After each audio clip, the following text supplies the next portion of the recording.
હા હવે હવે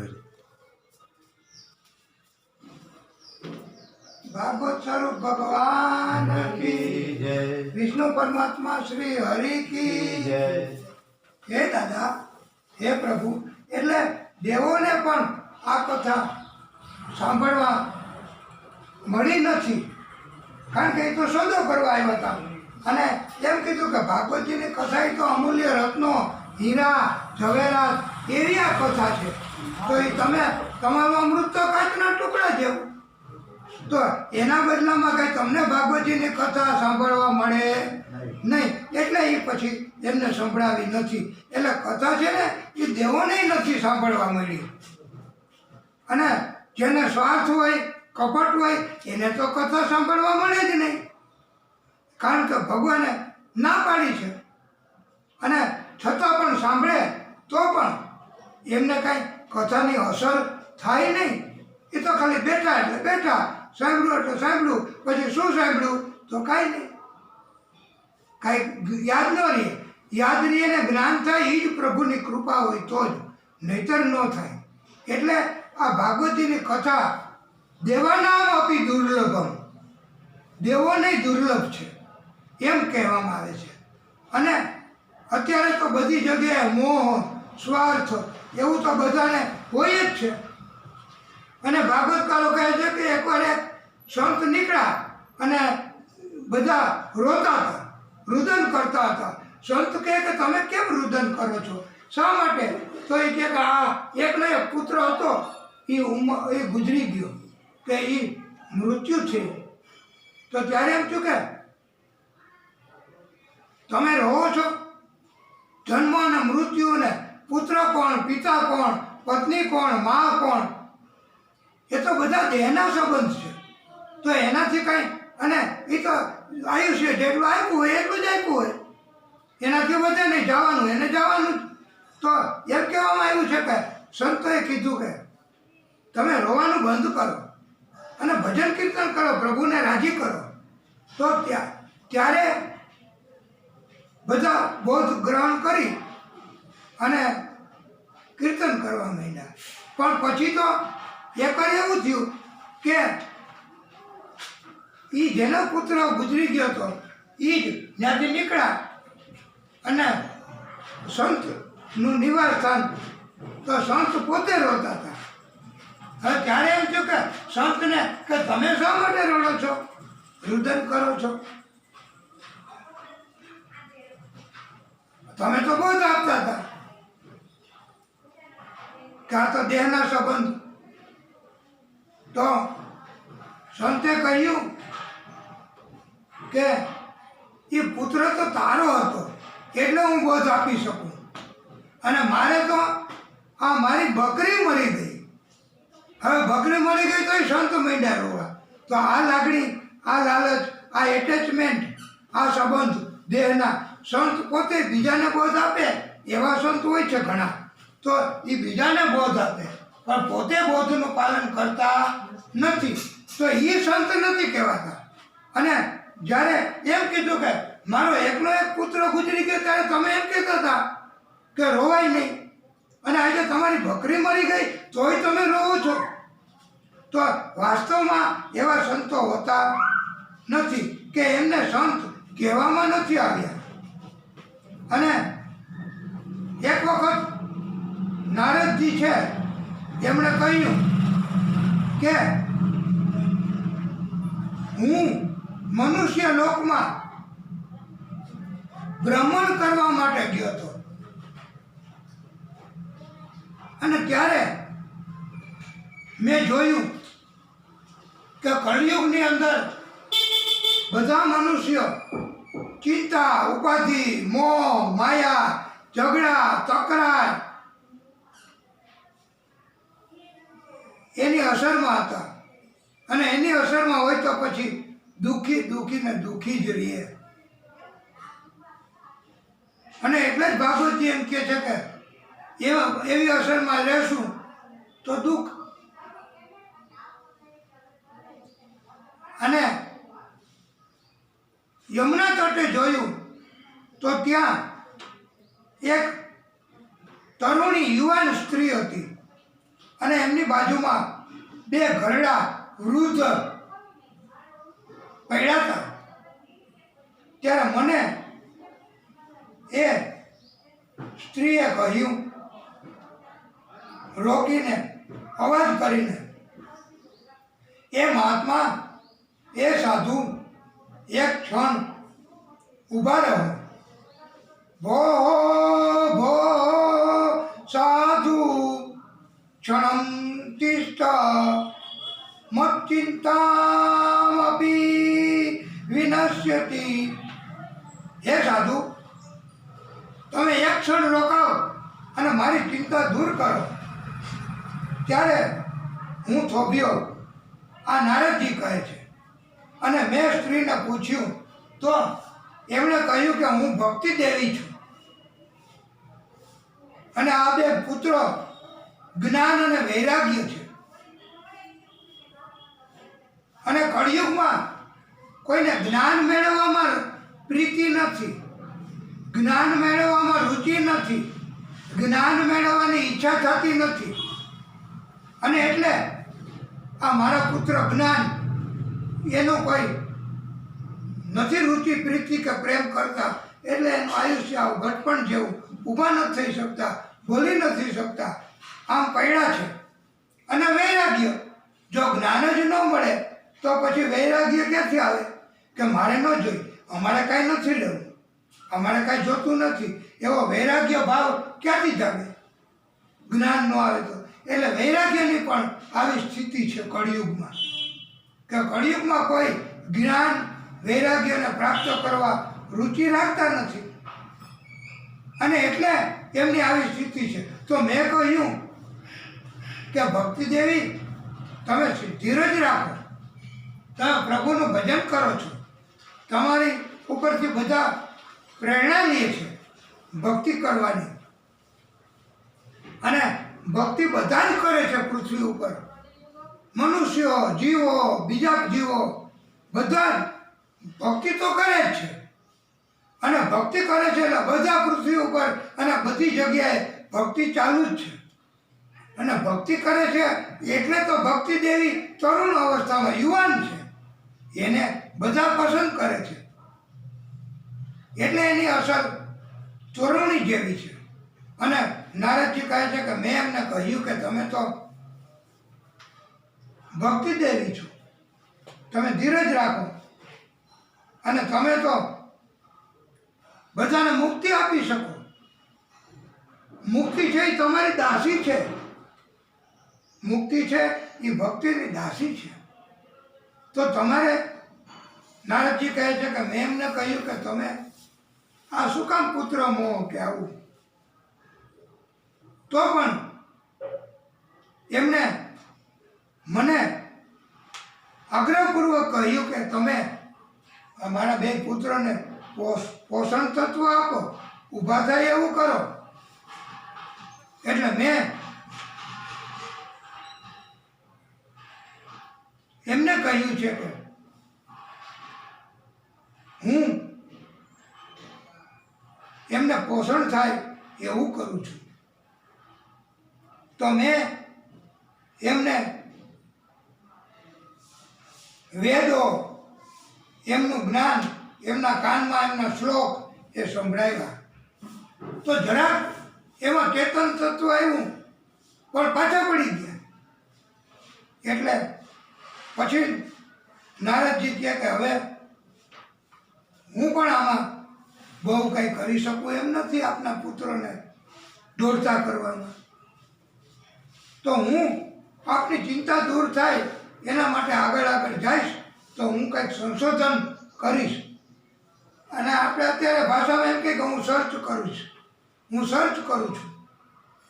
તો આપનો આ કેમ ચિંતન દૂર થાય અને આપના બે પુત્રો કેમ ઊભા થઈ જાય. ત્યારે એમ કીધું કે નારદજી પોતે ચિંતામાં પડી ગયા કે આનું કરવું શું મારે. અને હું પોતે કે હું દુઃખી થયો. અને ત્યારે આકાશવાણી થઈ છે અને એવો આદેશ કર્યો આકાશવાણીએ કે સત્સંગ કરો સત્કર્મ કરો એટલે પોષણ મળે. તો મને એમ પાછું થયું કે હવે સત્કર્મ કોને કહેવાય, સત્સંગ કોને કહેવાય? તો મારે શું કરવું? તો સત્સંગ કર્યો કહેવાય. મારે શું કરવું? તો સત્સંગ કર્યો કહેવાય. એવી મને હું કોકને પૂછું તો મને કોઈ જણાવતા નહોતા, મને કોઈ સંભળાવતા નહોતા, મને કોઈ કહી શકતા નહોતા. કારણ કે એ કે આપને શું સંભળાવવું, આપને શું સમજાવવું? આપ તો પોતે જ પ્રભુનો અવતાર છો. તો પણ મને ખબર નહોતી એટલે હું કોઈને પૂછું તોય મને કોઈ સમજાવતા ન હતા. પણ પછી તો મને આ ભટકતા વિચરણ કરતા નારદજી કહે છે કે સનક આદિ ઋષિઓ, જે 4 ઋષિ હતા, સનક એ 4 ઋષિઓ બાળ સ્વરૂપમાં જ રહે, હંમેશા મોટા થાય જ નહીં. અને એ બાળ સ્વરૂપ એ પ્રભુનો પહેલો અવતાર, પ્રભુનો અવતાર હતો, વિષ્ણુ પરમાત્માનો. એ ઋષિઓ મળ્યા અને મેં એમને ઋષિઓને કહ્યું કે સત્સંગ એટલે શું, સત્કર્મ એટલે શું? મારે ભક્તિ દેવીના પુત્રોને પોષણ તત્વ પૂરું પાડવું છે, એમની ચિંતા દૂર કરવી છે. તો આપ મને સમજાવો. તો મને 4 ઋષિઓએ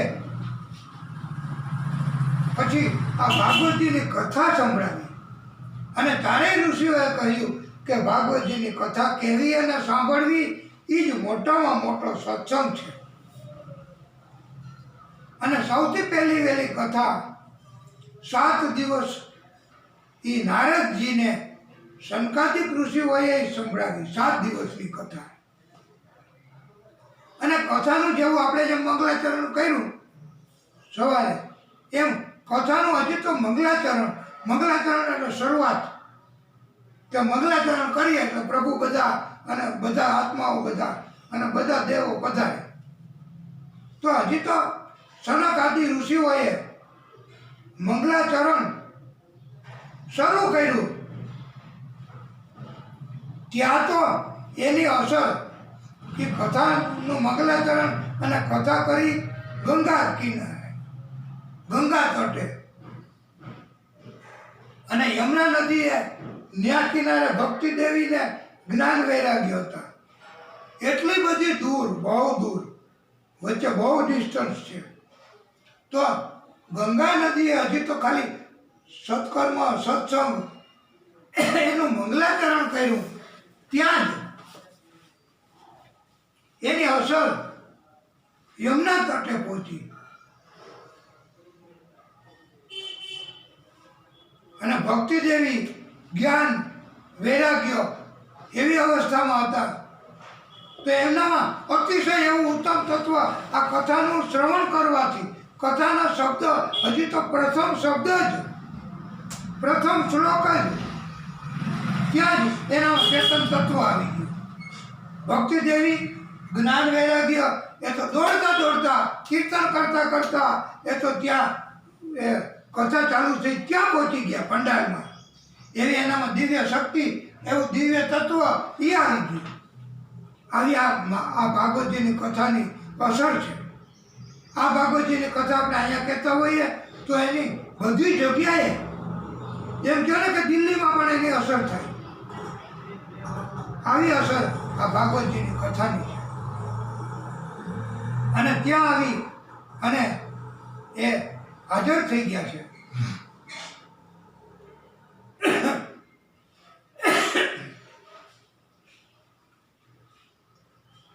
અને પછી તો 7 દિવસ સુધી સનકાદિક ઋષિઓએ કથા શ્રવણ કરાવી. પણ બદ્રિકાશ્રમ નામનો વિસ્તાર અને ગંગા તટ અને ત્યાં આ ભક્તિ દેવીને જ્ઞાન વૈરાગ્ય જાગી અને આવી ગયા એવું એનામાં પોષણ મળ્યું. અને એ આ પંડાલમાં ભાગવતજીની સન્મુખ જ્યાંથી આવ્યા. આવી પ્રીતિ હોય તો કથા છે અને પ્રભુની કૃપા આપણી અંદર ઉતરે અને કથાના મંડપમાં પહોંચ્યા છે અને નાચવા માંડ્યા. કીર્તન કરવા લાગ્યા. ભક્તિ દેવી જ્ઞાન અને વૈરાગ્ય. અને એમ કહે છે કે શ્રી કૃષ્ણ ગોવિંદ હરે મુરારી હે નાથ યણવાસુદેવ હે નાથ નારાયણ હે નાથ નારાયણ ભક્તિ સુતૌ તૌ તરુણૌ ગૃહીત્વા પ્રેમે કરૂપા સહસા વિરાસિત તત્તેવ ગંગા યમુના ત્રિવેણી. આ ભક્તિ દેવી એના જ્ઞાન અને વૈરાગ્ય તરુણતા પ્રાપ્ત કરી, યુવાની પ્રાપ્ત કરી. અને આવી ભાગવતજીની અસર છે. એના ભાગવતજીની કથા આટલી પણ જો સંભળાઈ જાય તો ભાગવતજીની કથામાં એમ કહેવામાં આવ્યું છે કે ભાગવતજીની કથાથી ક્યારેય ઘટપણ નથી આવતું, ક્યારેય અંગમ ગલિતમ પલિતમ મુંડમ ગાત્રો શરીરના નબળા નથી પડતા. અને એટલે તો મહાન સંતો ભાગવતજીની કથા કરવાવાળા છે, સતત કથા કરે છે. એને ક્યારેય દેખાતું બંધ ન થાય, સંભળાવવાનું બંધ ન થાય. એને એમ ન કહેવું પડે કે દીકરા જરાક ટેકો દે તો મારે ઊભું થવું છે. એ આ ભાગવતજીની કથા સાંભળવાનું મહત્વ છે. ભક્તિ, જ્ઞાન અને વૈરાગ્ય એ એમાં ત્યાં હાજર થયા અને નાચવા માંડ્યા. એવી આ ભક્તિની અને ભાગવતજીની કથાની અસર છે. અને પછી તો ભક્તિ દેવી જ્ઞાન અને વૈરાગ્ય એમણે કહ્યું કે અમારે આપ અમને આદેશ કરો કે અમારે બેસવું ક્યાં અમારે સ્થાન લેવું. જેમ અહીંયા પણ કોઈ શ્રોતા અચાનક આવી ચડે, એમને એમ થાય કે અહીંયા કથા ચાલુ છે તો અચાનક આવી જાય. તો શિષ્ટાચાર, સભ્યતા, બુદ્ધિશક્તિ જો જાગૃત થાય તો એમણે તરત જ કોઈને નડે નહીં એમ કાંઈ ભયલા વગર શાંતિથી આજુબાજુમાં જોઈ તપાસી અને પોતાનું સ્થાન ગ્રહણ કરે. એમ ભક્તિ દેવી જ્ઞાન અને વૈરાગ્ય એમણે પૂછ્યું છે સનકાદિક ઋષિને, નારદજીને કે અમને આદેશ કરો કે અમારે ક્યાં રહેવું, અમારે ક્યાં બેસવું, અમારે ક્યાં વસવાટ કરવો.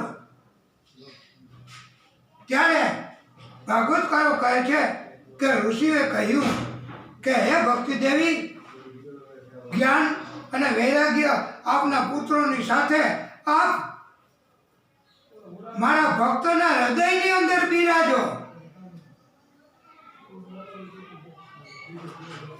એ એટલા માટે કે ભક્તોના હૃદયમાં તો ભગવાન હોય જ. અને જ્યાં ભગવાન હોય, જ્યાં ભક્તિ હોય, જ્યાં કથા હોય, ત્યાં કોઈ દિવસ કોઈને અણગમો થાય જ નહીં. ત્યાં તત્વ, જીવન તત્વ મળે, ક્યારે વૃદ્ધત્વ આવે નહીં. એટલે જ્ઞાન અને વૈરાગ્યની સ્થિતિ ફરીવાર એવી ન થાય. અને ભક્તિ દેવીની પણ એવી સ્થિતિ ક્યારેય ન થાય. એટલા માટે એ વખતે ત્યાં સનક આદિ ઋષિઓ કથા કહેતા હતા. એમણે એમ કહ્યું છે કે તમે હવે પછી તમને ક્યારેય આવો પ્રશ્ન કે આવું દરદ ન થાય, એટલા માટે તમે હવે ભક્તના હૃદયમાં બિરાજો. તો ભક્તના હૃદયમાં ભગવાન હોય જ, એટલે એમને ક્યારેય હવે પછી આવી સ્થિતિ થાય જ નહીં. એમ આપણે અહીંયા કથા ચાલુ છે તો 7 દિવસ સુધી આ બધાને અનુભવ થશે કે બધાના ઘરમાં પણ શાંતિ, સુખ અને એક જાતના કોઈ પણ પ્રકારના કષ્ટ હશે તો પણ દૂર થશે જ. અને ભાગવતજીનું મહત્વ કહેવા માટે એમ કહ્યું છે કે જ્યાં જ્યાં ભાગવતજીની કથા થતી હશે ત્યાં ત્યાં પ્રભુએ કહ્યું છે કે હું પોતે અને બધા દેવો અને ભક્તિ, જ્ઞાન, વૈરાગ્ય અને પવિત્ર બધી નદીઓ, ગંગા, યમુના, સરસ્વતી, બધી નદીઓ પણ અહીંયા પધારે છે. ક્યાં? કે જ્યાં ભાગવતજીની કથા કહેવાતી હોય અને સંભળાતી હોય. તો આપણે અહીંયા કથા કહેવાનું ચાલુ કર્યું અને તમે અહીંયા કથા સાંભળો છો. તો અહીંયા પણ આ બધા દેવો અને પરમાત્મા પોતે પણ વધારે છે. એટલે અને આ કથા કહેવા માટે કે આયોજન કરવા માટે આપણે ગંગા તટે કે એવા કોઈ પવિત્ર જગ્યાએ કે શોધ કરવાની જરૂર નથી, એમ પ્રભુ કહે છે. એમ ભાગવતકારોએ કહ્યું છે કે તમારે એ ચિંતન છોડો, તમે એ ટેન્શન મૂકો. જ્યાં તમને ઈચ્છા થાય ત્યાં તમે બેસો, કથા કયો અને સાંભળો, બસ. તો ત્યાં ભગવાન પોતે પધારે છે. અને એ જગ્યા ભલે ત્યાં બધાય કચરો નાખતા હોય, ભલે તે જગ્યાએ દુર્ગંધ આવતી હોય, પણ એ જગ્યાએ તમે જો ભાગવતજીની કથા કહેવાનું શરૂ કર્યું, સાંભળવાનું શરૂ કર્યું એક ચિત્તથી, તો પ્રભુ ત્યાં પધારે અને બધું દૂર થઈ જાય. ત્યાં કોઈ જાતના રોગ નહીં કે કોઈ પીડા ન થાય. આવું આ ભાગવતજીની કથાનું મહત્વ છે. અને એટલે એના માટે ગંગા તટે જવાની જરૂર નથી, બધું અહીંયા જ આવે છે, બધા તીર્થ. એવું આ મહત્વ ભાગવતજીની કથાનું છે. અને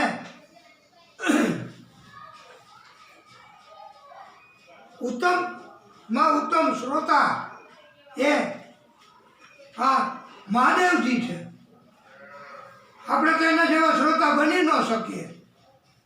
એટલે મહાદેવજી છે એ તો કૈલાશ પર્વતથી દંડકારણ્ય સુધી અને ચાલીને ગયા છે. એટલે આ ભાગવતજીની કથાનું બહુ જ મહત્વ છે. અને મહાદેવજીને પણ જરાય અભિમાન નથી આવ્યું. નહીતર તો અત્યારે તો સામાન્ય માણસો પૃથ્વી ઉપર કળિયુગમાં તો તમે જુઓ તો મોટે ભાગે એ કે અહીંયા બોલાવી લે ને, અહીંયા કથા કરો, અમે સાંભળીએ. પણ ભાઈ મહાદેવજી પોતે કથા સાંભળવી હતી તો ન્યા ગયા હતા, ચાલીને અને પત્નીને લઈને. અને એટલે જ એમ કહેવામાં આવ્યું છે કે જ્યાં કથા થતી હોય એ આનંદ ક્ષેત્ર બની જાય છે, બદ્રિકાશ્રમ બની જાય છે. આવું આ ભાગવતજીની કથાનું મહત્વ છે. અને એકવાર ઋષિઓ, સંતો, બ્રાહ્મણો મોટામાં મોટો યજ્ઞ કરવા, એવડો યજ્ઞ કે 1000 વર્ષ સુધી હાલે એવો યજ્ઞ કરવાનો હતો. તો એણે હવે જગ્યા કઈ પસંદ કરવી, એટલા માટે થઈ અને એ એવી જગ્યા જો કોઈ બતાવે તો ત્યાં વાંધો ન આવે, કોઈ વિક્ષેપ ન થાય. એટલે આપણે તો જુઓ કે આ જગ્યા આપણને પ્રભુએ બતાવી અને પ્રભુએ અહીંયા આપણને પધરામણી કરી અને અહીંયા કથા શરૂ થઈ ગઈ. તો આ ઋષિઓ, બ્રાહ્મણો, સંતો, વૈષ્ણવો, ભક્તો એમણે 1000 વર્ષ સુધી હાલે એવો યજ્ઞ કરવો હતો. તો એ તો પછી બ્રહ્માજી પાસે ગયા અને કહ્યું કે અમારે આ યજ્ઞ ક્યાં કરવો, જગ્યા બતાવો. ત્યારે બ્રહ્માજીએ કહ્યું કે હું આ એક ચક્રને છોડું છું, તમે એને ફોલો કરો, તમે એની પાછળ પાછળ જાઓ. જ્યાં ચક્ર સ્થિર થઈ જાય એ જગ્યાએ તમારે કથા કરવી, તમારો યજ્ઞ કરવો. એટલે એ ચક્ર તો તરત જ છોડ્યું કે તરત જ ઘડીમાં, પળમાં, નૈમિષ માત્રમાં, નૈમિષ માત્ર એટલે ઘડી પળમાં જ એ ચક્ર ત્યાં થંભી ગયું. અને થંભી ગયું એટલે એ જગ્યાએ બધાએ આ યજ્ઞ શરૂ કર્યો. અને એ નૈમિષ માત્રના સમયમાં એટલે ઘડીથી એ ઓછો સમય આ ચક્ર થંભી ગયું. એટલે એ વિસ્તારમાં આ યજ્ઞ કર્યો એટલે એને એ વિસ્તારને નૈમિષારણ્ય ક્ષેત્ર કહેવામાં આવે છે. અને નૈમિષારણ્ય ક્ષેત્ર કહીએ કે બદ્રિકાશ્રમ ક્ષેત્ર કહીએ કે આનંદ ક્ષેત્ર કહીએ તો એ બધું આ એક જ જગ્યા છે. અને આવી આ જગ્યા છે. પણ ભાગવતજીની કથા માટે એમ નથી કીધું કે આપણે ત્યાં જવું, અને એમ કીધું છે ઉલટાનું કે જ્યાં ભાગવતજીની કથા થતી હોય ત્યાં ભગવાન પોતે ત્યાં પધારે છે, અને ભગવાન પોતે ત્યાં કથા સાંભળે અને દેવો પણ કથા સાંભળવા પધારે છે. અને ભાગવતજીની કથામાં સુખદેવ પ્રભુ કહે છે, હે પરીક્ષિત, જન્માદાસ્ય યતોન્વયાદિ સરતા ચાર્થેષ્વ પીગ્ય સ્વરાટ તેને બ્રહ્મહૃદાય આદિ કવયે મુહ્યન્તિ યત સૂર્ય તેજો વારી મૃદામ યથા વિનિમય યત્ર ત્રિસર્ગો મૃષા દામ્ના સ્વેન સદા નિરસ્ત કુહુકુમ સત્યમ પરમ ધીમહિ. પ્રભુ કહે છે કે આદિ પ્રભુ પરમાત્મા એ આદિ પરમાત્મા પ્રભુ છે. એ પોતે કહે છે કે આ જગતનું સર્જન, પાલન, સંહાર એ બધું જ પ્રભુ પોતે જ કરે છે. બધા જ પદાર્થોને બનાવનાર પ્રભુ પરમાત્મા પોતે જ છે. આ પ્રભુ પરમાત્મા જ સર્વને જાણે છે. આ પ્રભુ આગળ કે વધારે એનાથી કાંઈ છે જ નહીં. બોલવાનું જ નહીં, નહીતર અહીંયા કેવું થશે કે આમાં અવાજ વયો જાય, આખી દુનિયામાં કથા થાય છે.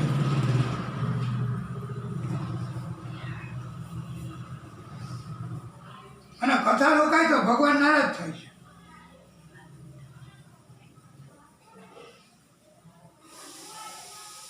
અને વધારે પ્રભુથી વધારે કાંઈ છે જ નહીં.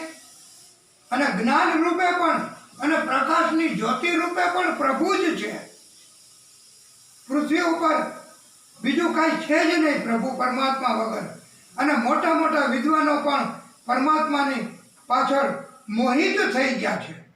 અને સૂર્યના કિરણ, પ્રકાશ, એમાં આપણને જળ હોય દૂર દૂર સુધી દેખાતું હોય, પણ ત્યાં પહોંચીએ તો ત્યાં જળ હોતું નથી. આ પૃથ્વી છે, જમીન છે, માટી છે, એ આપણને દેખાય છે, પણ વાસ્તવમાં હકીકતમાં પૃથ્વી છે જ નહીં, જમીન છે જ નહીં, માટી છે જ નહીં. એ તો આપણને દૂર દૂર સુધી જેમ ઝાંઝવાનું જળ દેખાય એના જેવું છે. આ જમીન કે આવું આ માત્ર પ્રભુની માયા છે. અને આ માત્ર એક આપણનો ભ્રમ છે કે આ જમીન, આ પૃથ્વી, એમ પ્રભુએ આ શ્લોકમાં સમજાવ્યું છે. અને પ્રભુ કહે છે કે આ ભ્રમ, આ વહેમ આપણો દૂર કરનાર જ આ ભાગવત ભગવાન છે. અને એ જ આ પ્રભુનું રૂપ છે. આ રીતે આ પૃથ્વી, એના ઉપર જળ, એના ઉપર રોશની, પ્રકાશ, અને એ માત્ર પ્રકાશ જ એક ઉત્તમ તત્વ છે. અને પ્રભુનું સ્વરૂપ જ પ્રકાશ છે એમ કહેવામાં આવ્યું છે. જેમ આપણે સોની લોકો હોય તો એમને ઘરેણું બનાવવું હોય તો એના માટે સોનું તો જોઈએ, તો ઘરેણું બને. કારીગીરી જોઈએ. જેમ અહીંયા મટકું બનાવવું હોય તો એના માટે માટી તો જોઈએ અને કારીગીરી જોઈએ તો મટકું બને, નહીતર ન બને. તો એ લોકોને તો કારીગીરીની જરૂર પડે છે, માટીની જરૂર પડે છે, સોનીની જરૂર પડે છે. પણ પરમાત્માને કાંઈ પણ બનાવવું હોય કે સર્જન કરવું હોય તો એને આ આધારની જરૂર નથી પડતી. એનામાં કારીગીરી તો છે જ. એ જ પ્રભુ પરમાત્મા. એને સોનું, જેમ સોનીને સોનું જરૂર પડે એમ આ લોકોને માટીની જરૂર પડે. પણ પ્રભુને કાંઈ પણ પ્રાગટ્ય કરવું હોય તો કાંઈ જરૂર નથી પડતી. એટલે જ આ પ્રભુનું મહત્ત્વ છે, એટલે જ આ ભાગવતજીની કથાનું મહત્ત્વ છે. કારણ કે એમને કોઈ આધારની જરૂર નહીં, કોઈ તત્વની જરૂર નહીં. અને ભાગવતજીની કથા એ જ્ઞાનની કથા છે, બુદ્ધિની કથા છે, મોક્ષની કથા છે, પ્રેમની કથા છે. પણ આપણને ક્યારેક એવી કોઈ કથા સાંભળવા મળી હોય તો ખબર પડે ને કે ભાગવતજીની કથા સાંભળવા માટે શું શું કરવું. એમ કીધું છે ભાગવતજીની કથામાં કે બાજુમાં શ્રોતા હોય એની સામે આપણે જોવું નહીં અને કથામાં જ સમાધિ રાખવી. તો આ 50,000 કે લાખ માણસો કે ગમે તેટલી સંખ્યામાં પણ શ્રોતા હશે ને તો આ ભાગવત સ્વરૂપ ભગવાન છે ને એ વ્યક્તિગત રીતે એક શ્રોતા ઉપર કૃપા કરી શકે છે. એવી એનામાં શક્તિ છે. આપણે જો કરોડો શ્રોતા તો એની ઉપર આ કથા જ્યારે કહે ભગવાન કે વક્તાશ્રી તો ભાગવત સ્વરૂપ ભગવાનને પધારે તો એ એટલી બધી સંખ્યામાં, કરોડોની સંખ્યામાં શ્રોતા હોય તો પણ એ પ્રભુ છે એની શક્તિ એવી છે કે એકને વ્યક્તિગત રીતે પોષણ આપે છે, સમજણ આપે છે, પ્રેમ આપે છે, જ્ઞાન આપે છે અને જીવન ધન્ય બનાવે છે. આવી આ ભાગવતજીની કથાનું મહત્વ છે. આવી આ ભાગવતજીની કથા છે. આવી કથા આપણને સાંભળવા મળી તો હવે આપણે ક્યારેય બીજી કોઈ જગ્યાએ ભૂલ ન કરીએ. ભૂલ કરીએ તો કથાનો અપરાધ થઈ જાય, કથા રોકાઈ જાય તો કથાનો અપરાધ થાય તો આપણે એનું કેટલું બધું ખર્ચ આવે. એટલે કથાનો અપરાધ ન થાય એ ખાસ ધ્યાન રાખવું જોઈએ. પણ એવી ખબર તો હોવી જોઈએ, એવું જ્ઞાન તો હોવું જોઈએ, એવી બુદ્ધિ આવી જોઈએ. પણ એ કોણ આપે? એ ભાગવતજીની પાસે જવાથી. આપણે ભાગવતજીની કથા ન સાંભળવાનું કાંઈ ન થાય તો બહુ વ્યસ્ત હોય આપણે જીવનના કામમાં તો સાંભળવા ન મળે તો વાંધો નહીં. પણ ભાગવતજીની સન્મુખ આપણે જઈ અને જય શ્રી કૃષ્ણ કરીને આપણે વયા જઈએ તો પણ સન્મુખ તો ત્યાં. એનાથી પણ તમે જ્યાં હોય ત્યાં એટલે દૂર સુધી પ્રભુ વ્યક્તિગત રીતે. નહીતર આજે આપણે એટલું તો વિચાર કરો કે મોટામાં મોટા સર્જન હોય, ડાક્ટર, એમની પાસે જવું હોય તો એ એક પછી એકને બોલાવે છે. હજારો ને લાખોની સંખ્યામાં હોય દર્દીઓ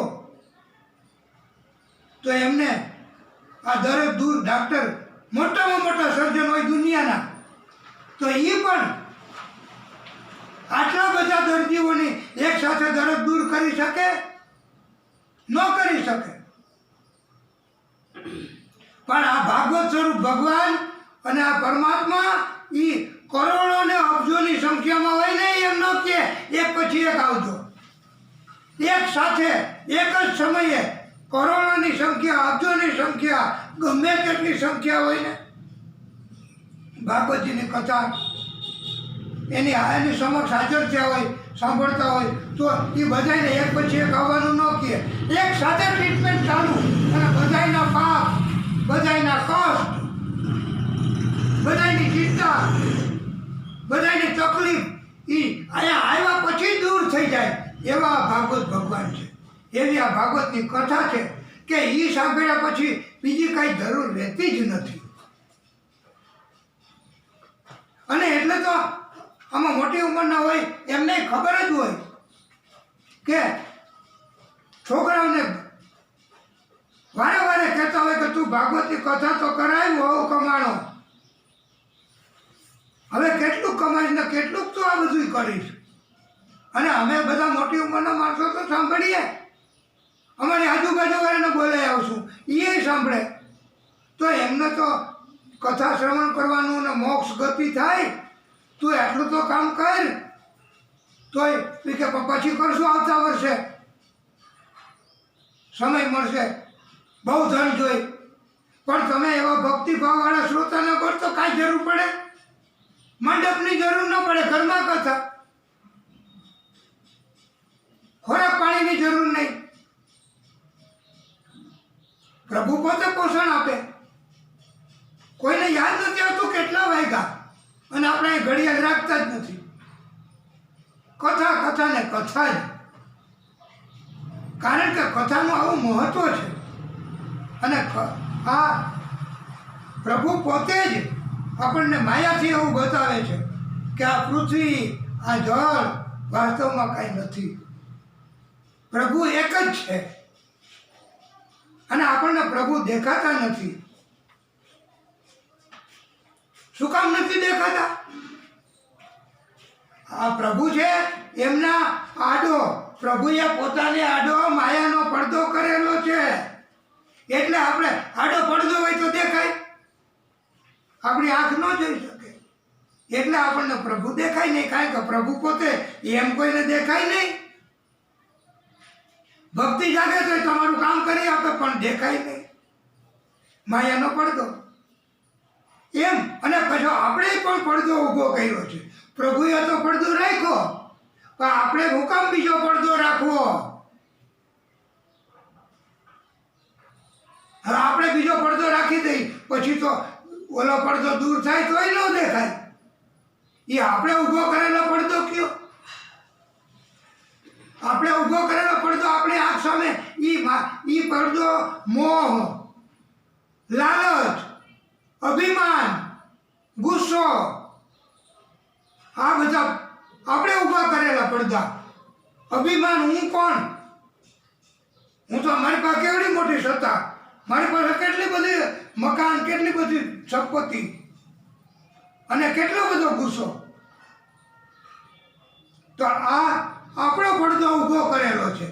ભગવાન રાજી થાય ને પડદો ઉચકે માયાનો, તો એ આપણને દર્શન થાય નહીં.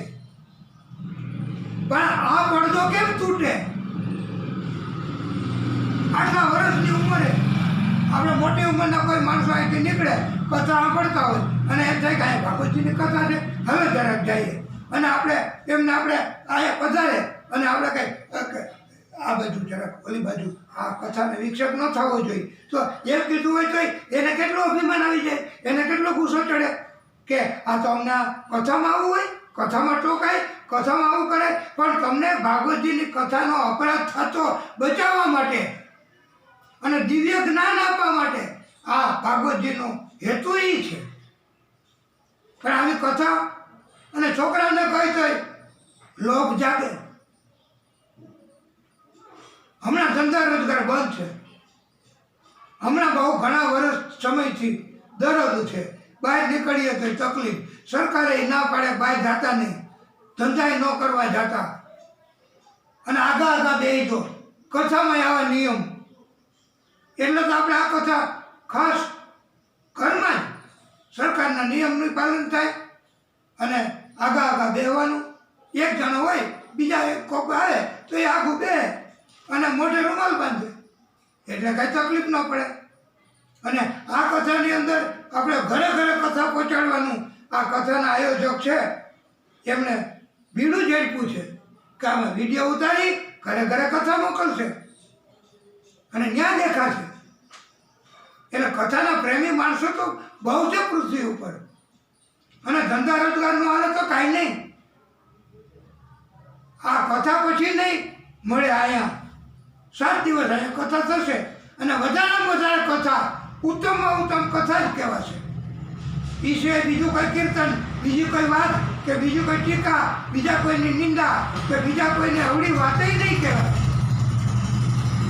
દુનિયાની વાતે નહીં કહેવાય, ભગવાન સિવાય બીજી કોઈ વાત નહીં થાય. એટલે પ્રભુએ એમ કીધું છે કે પ્રભુ પોતે જ છે. અને પ્રભુ એટલે કોણ? કે જ્યાં સત્ય છે એ જ પ્રભુ, સત્ય તત્વ એ જ પ્રભુ. સાચું બોલવું, સાચું કરવું, સાચું કહેવું, સાચા રસ્તે બતાવવો એ જ પ્રભુ. નકર અત્યારે તમે ચોટીલા જતા હોય હાલીને, તો તમે કોકને પૂછો, ભાઈ હવે અમારે કયા રસ્તે જવું, તો એમાં એક 5 જણા ઊભા થાય. એ કે આમ જજો, વાં જજો, વાં જજો, ઓલું કામ આવશે, આ કામ આવશે, ત્યાં ન જતા વાં જાજો. પણ ભાઈ તમને ખબર છે કેટલા કિલોમીટર અમારે હાલીને જવું છે, તમે આવા રસ્તે ચડાવવામાં જરા ઓછું હાલવું પડે કે કોસ્ટ ઓછું થાય, અથવા ઝાડનો છાંયો આવતો હોય એવા રસ્તે અમે વિરામ તો કરી શકીએ, એવા રસ્તે અમે તમને બતાવો. પણ એવા રસ્તે કોઈની ચોટીલા હાલીને ગયા હોય તો ખબર હોય ને કે આપણે કોકને કેવા રસ્તે ચડાવવા, યાત્રાળુને, પદયાત્રિકોને, એ તો કંઈ ખબર ન હોય. એમ ભાગવતજીની કથાનો બોધ હું એ કહેવા માટે વક્તાશ્રીએ પોતે મહેનત તો કરવી, ભક્તિ તો કરવી. ભક્તિ કર્યા વગર થાય? ભક્તિ કર્યા વગર ભગવાન કૃપા કરે? તો ભક્તિ ન હોય તો પછી ભગવાન કૃપા ન કરે તો કથાઓના માધ્યમથી કોઈને જ્ઞાન આપી શકાય? ન આપી શકાય. અને ભક્તાને જ પોતાને માયા, મોહ, લાલચ, મકાન, મિલકતો એવા વિચારો આવતા હોય તો એ કથા કરી શકવાના? એ તો એક નાટક થઈ ગયું. પણ ઉત્તમ બોધ એવો આપ્યો છે આ શ્લોક મારફત કે એ પોતે સત્યનું પાલન કરતા હોય એટલે આ કથા એ ઉત્તમ કથા કહેવાય છે. અને પ્રભુને એટલું મહત્વ પ્રભુએ પોતાની વાણીથી કીધું છે કે મારે કાંઈ નહીં, કોઈ જરૂર નથી. મારે કોઈને બનાવવું હોય, મારે કોઈ સૃષ્ટિનું સર્જન કરવું હોય તો પ્રભુને કાંઈ જરૂર ન પડે કાચા માલની. મકાન બનાવવું હોય તો કેટલું જોઈએ? સિમેન્ટ, રેતી, આ તે કડિયા, કુંભાર, કારીગરી બધાય જોઈએ. નહીંતર મકાન નથી બનતું તો દુનિયા બને. આ પ્રભુને, અને આ ઘણી જગ્યાએ કદાચ આ કોઈએ સાંભળ્યું હોય કે એમ પરમાત્માએ ક્યાં રાખ્યો છે આ કાચો માલ? આટલી બધી માટી ક્યાં રાખી છે? માટી ના બનાવ્યા અમને બધાને તો ક્યાં આ માટી રાખી?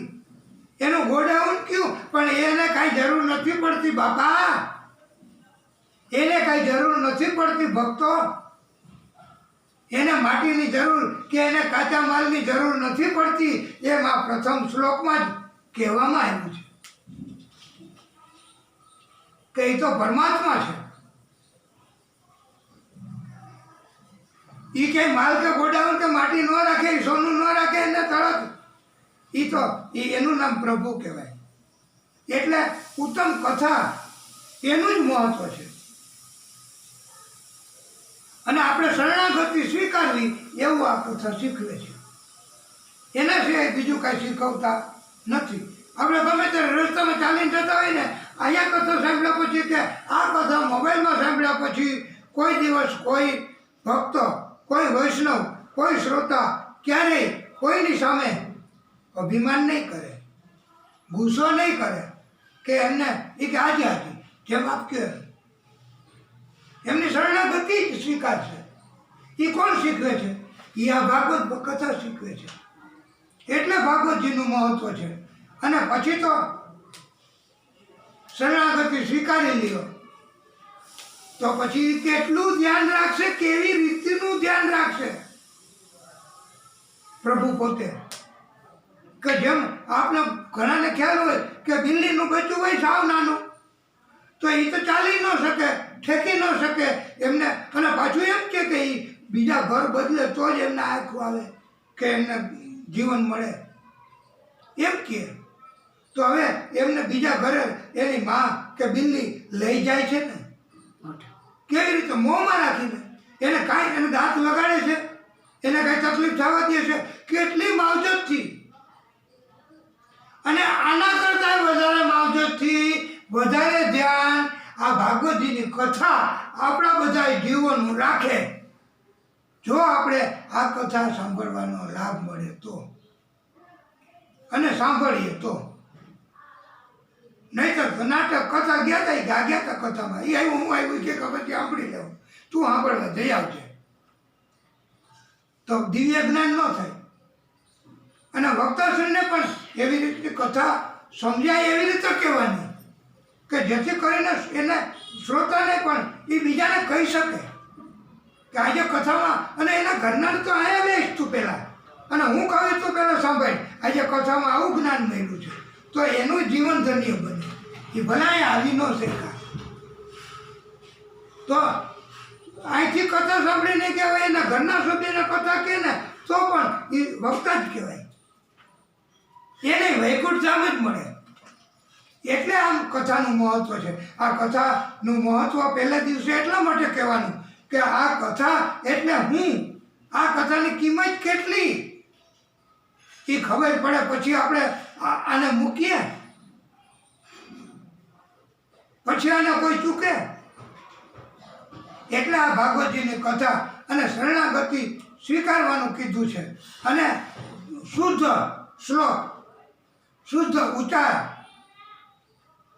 એનું મહત્વ ત્યાં પહોંચે છે, અને પ્રભુ પોતે સ્વીકારે છે. અને એટલા માટે આપણે ઘણી વખત હવેલીએ દર્શન કરીને વૈષ્ણવો કે જય શ્રી કૃષ્ણ, જય શ્રી કૃષ્ણ, અને પછી કોઈ એમ કહે શ્રી કૃષ્ણ શરણમ મમ, શ્રી કૃષ્ણ શરણમ મમ, શ્રી કૃષ્ણ શરણમ મમ, એવો તમે બોધ અને એવું તમે રટણ કરતા જાઓ તો દરદ હોય જાય વયું જાય. પણ આ શ્રી કૃષ્ણ શરણમ મમ તો એ શુદ્ધ ઉચ્ચાર ન થયો એવું ભાગવતકારો કહે છે. સંસ્કૃતનું જ્ઞાન હોય તો, અથવા તો ભાગવતકારોએ આનો અર્થ એવો કર્યો છે કે શ્રી કૃષ્ણ શરણમ મમ એટલે હું, મમ એટલે હું, શ્રી કૃષ્ણ એટલે શ્રી કૃષ્ણના શરણમાં જાઉં છું, હું શ્રી કૃષ્ણના શરણમાં જાઉં છું એમ કેવું જોઈએ. તો આમાં શ્રી કૃષ્ણ શરણમ મમ એમ બોલીએ તો શ્રી કૃષ્ણ ના શરણમાં જાઉં છું એવું ન આવ્યું, ના ન આવ્યું, શ્રી કૃષ્ણ શરણમ મમ એવું આવ્યું. તો શ્રી કૃષ્ણ મારા શરણમાં આવ એવું થયું. શ્રી કૃષ્ણ શરણમ મમ તો શ્રી કૃષ્ણ મારા શરણમાં આવ એવું થયું. તો શ્રી કૃષ્ણને આપણે એમ કહી શકાય? એવું કઈ થાય આપણા શરણમાં આવે? પણ એના શરણમાં હું જાઉં છું એવું કહેવા માટે આપણે એમાં ઉમેરવું પડે કે શ્રી કૃષ્ણમ અડધો મ, શ્રી કૃષ્ણમ પછી શરણમ મમ, એના શરણમાં શ્રી કૃષ્ણ ના તો મમ અડધો મ ઉમેરવો પડે. શ્રી કૃષ્ણમ શરણમ મમ, હું શ્રી કૃષ્ણના શરણમાં જાઉં છું એમ કહેવાનું હોય. તો હવેથી આપણે વૈષ્ણવ હોય તો એને આપણે કે આવું ભાગવતકારોના, ભાગવતના પંડિતો એમ કહે છે કે વૈષ્ણવોથી એવું ન થઈ જાય એટલે એવું કરવું કે હું શ્રી કૃષ્ણના શરણમાં જાઉં છું તો શ્રી કૃષ્ણમ શરણમ મમ એમ કહેવું. અને આ આખી પૃથ્વી, આખી દુનિયા, પૃથ્વી પછી આખી દુનિયા તો છે, તો આખી દુનિયા એક ઘર જ છે. આખી દુનિયા, આખી પૃથ્વી, આખી દુનિયા એક ઘર છે. અને એમાં પ્રભુ પોતે છે. એટલે આ ઘર અને દુનિયામાં પ્રભુ પોતે છે, દુનિયામાં પ્રભુ છે.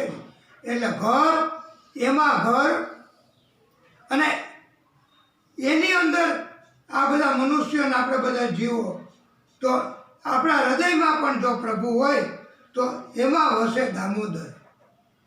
તો ઘરમાં ઘર, એમાં ઘર, એમાં વસે દામોદર. એટલે આપણું હૃદય છે ને એ આ મોટી દુનિયા, એનાથી આપણો પ્રભુ, એનાથી પૃથ્વી, એનાથી જીવ, એ બધાય, અને એની અંદર આપણું હૃદય, એની અંદર ભગવાન પધારે. તો એની અંદર ભગવાન દામોદર એમાં છે. અને એટલે એમ કીધું છે કે આ ભાગવતજીની કથા એ અતિશય એવી કલ્યાણ અને કરવાની અને ઉત્તમ કથા છે. અને એટલે આ કથા છે એનો ક્યારેય અંત આવતો જ નથી. પણ શક્ય તેટલી વધારે કથા સાંભળી શકાય. અને આ ભાગવતજીની કથાનું મહત્ત્વ એનું સમજાવવા માટે ભાગવતકારોએ તો એમ કીધું છે કે એક બ્રાહ્મણ જ્યાં હોય ને, બ્રાહ્મણ તો હોય જ. બ્રાહ્મણ સિવાય કોઈ વાત નથી કરતા, કોઈ કથા નથી. દરેક વાર્તામાં બ્રાહ્મણ અને બ્રાહ્મણી. અને પછી એમ થાય કે બ્રાહ્મણ અને વાણિયા એમ કથામાં આવતું હોય એમ આ પ્રભુએ પોતે ભાગવતની કથા એનું મહત્ત્વ કહેવા માટે થઈ અને એમ કીધું કે દક્ષિણ પ્રદેશમાં તુંગભદ્રા નામની એક નદી હતી. તો એ નદીના કિનારે એક બ્રાહ્મણ રહેતો હતો. અને એ ધર્મશાસ્ત્રમાં બહુ વિદ્વાન. એની પત્ની બહુ ઝઘડા કરે એવી, કપટ કરે એવી, ક્ષત્રિય એવી. અને આ બ્રાહ્મણનું નામ આત્મદેવ, એની પત્ની આવી હતી, એનું નામ ધૂંધલી. એનું નામ જ એવું તો એનામાં એવું જ ગુણ હોય, ધૂંધલી. એટલે આ આવી હતી. અને એ હંમેશા ઝઘડા તકરાર ઘરમાં કર્યા જ કરે. તમે જાઓ જલ્દી ક્યાંક, કોકની કૃપા મેળવો, તપ કરો, વરદાન માગ્યા હો, આપણે સંતાન થાય. હવે બ્રાહ્મણ આત્મદેવ તો રોજની ચિંતા, આવો કકરાટ. એક દી તો કંટાઈ ગયો, ઘરની બહાર નીકળી ગયો. અને ચાલતા ચાલતા એક સરોવર મોટું. અને એમ થયું કે હવે આમાં પૂરું કરું. એને આપણે શું કહેશું કે આ ઘણા કૂવામાં પડી જાય અને મૃત્યુ થાય તો એને શું કહેવાય કે ઘણા એમ કહેશે કે એને આત્મહત્યા કરી. કૂવામાં પડીને મરી ગયો તો આત્મહત્યા કરી. પણ આમ આપણે પંડિતો અને બધા તો આત્મા છે એ કોઈ મરતા નથી, તો આત્માની હત્યા થઈ શકે. પણ ભાગવતકારોએ કહ્યું છે કે આત્મદેવને એમ થયું કે હું આ સરોવરમાં પડું, મારા શરીરનો ત્યાગ કરી દઉં, મારા દેહનો નાશ. પછી આત્મા તો બીજી જગ્યાએ તરત ગમે ત્યાં પ્રભુની કૃપા થાય ત્યાં જાય અને જન્મ ધારણ કરે. અથવા પ્રભુ પોતે પોતાના ધામમાં રાખે આત્માને, જો કથાઓ સાંભળી હોય તો, સત્સંગ કર્યા હોય તો, નહીતર નહીં. અને જેવો સરોવરમાં પડવા ત્યાં ત્યાંથી એક સંત નીકળ્યા અને રોક્યો કે ભાઈ શા માટે આ મનુષ્ય દેહ એમ કાંઈ મળે છે? કેટલા જન્મો પછી પ્રાપ્ત થાય છે અને આમાં પડીને પણ એ કે શું કરવું, મારે કોઈ સંતાન નથી, રોજ ઝઘડો કરે છે ઘરવાળી. હવે સંતે કીધું કે એની કાંઈ ભલે કરે, આપણે એને આમ ન જોવું.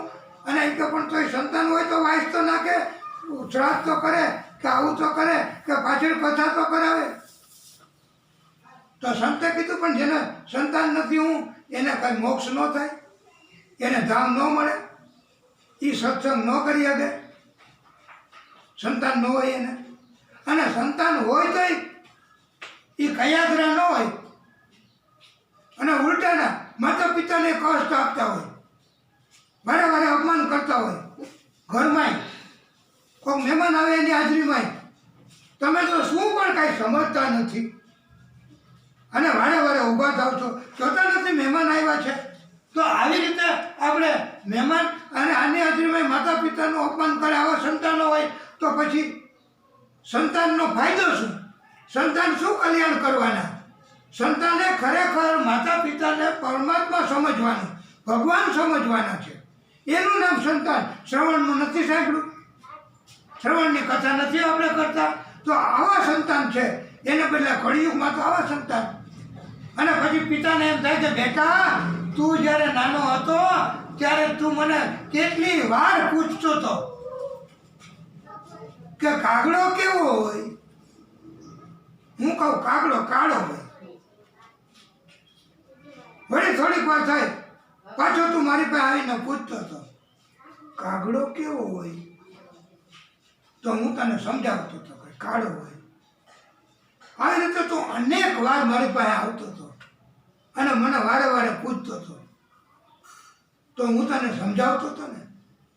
મેં ક્યારેય તને કોઈ દી તમાચો માર્યો કે એવું ક્યારેય કીધું છે, સજા કરી છે કે હું કાંઈ સમજતો નથી વારે ઘડીએ. આવું જ પૂછ્યા કરો છો.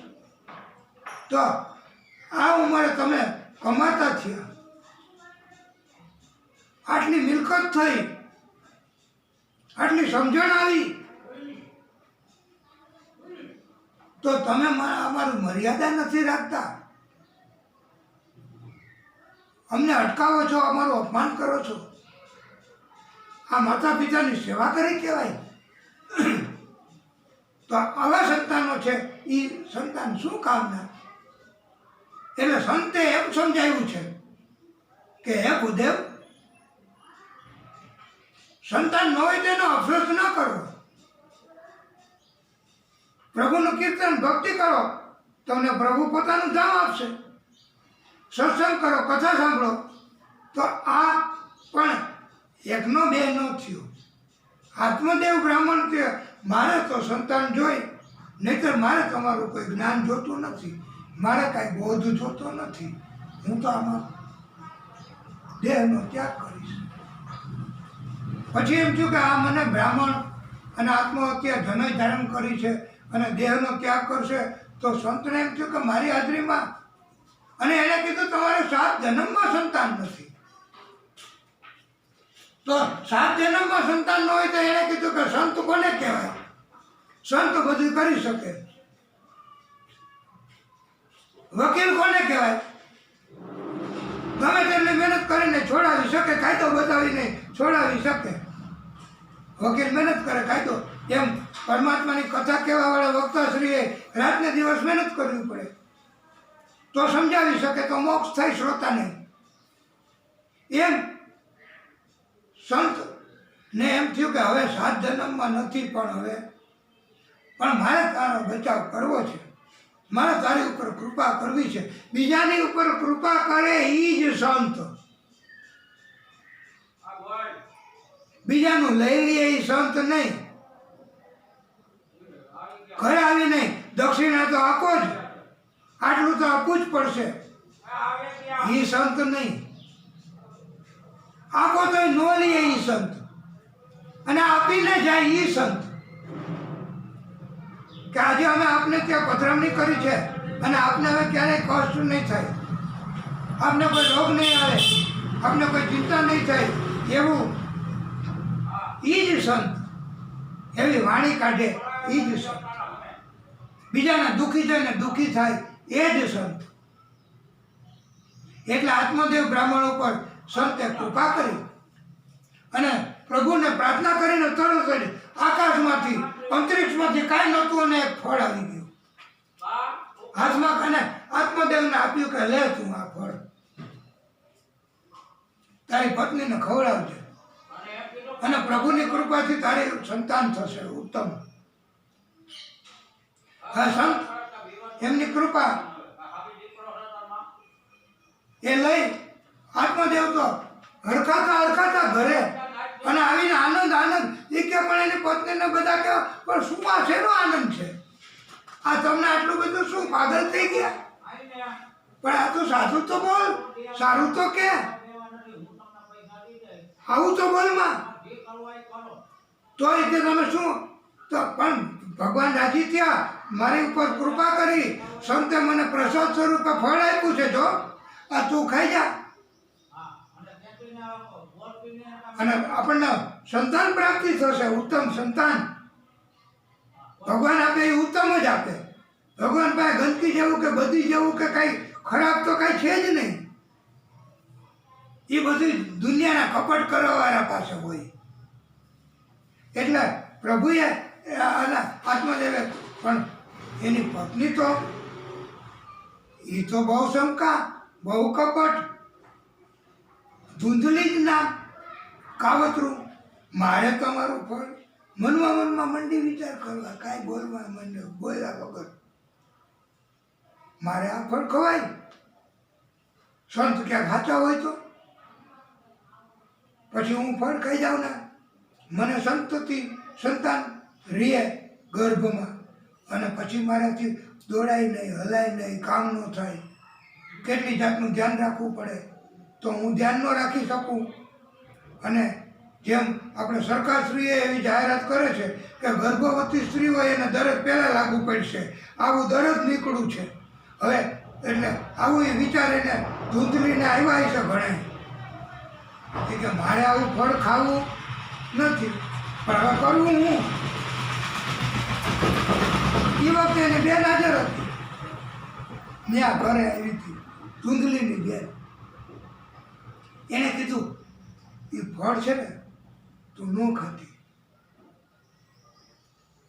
અને મને પણ સંતાન થવાનું છે જો,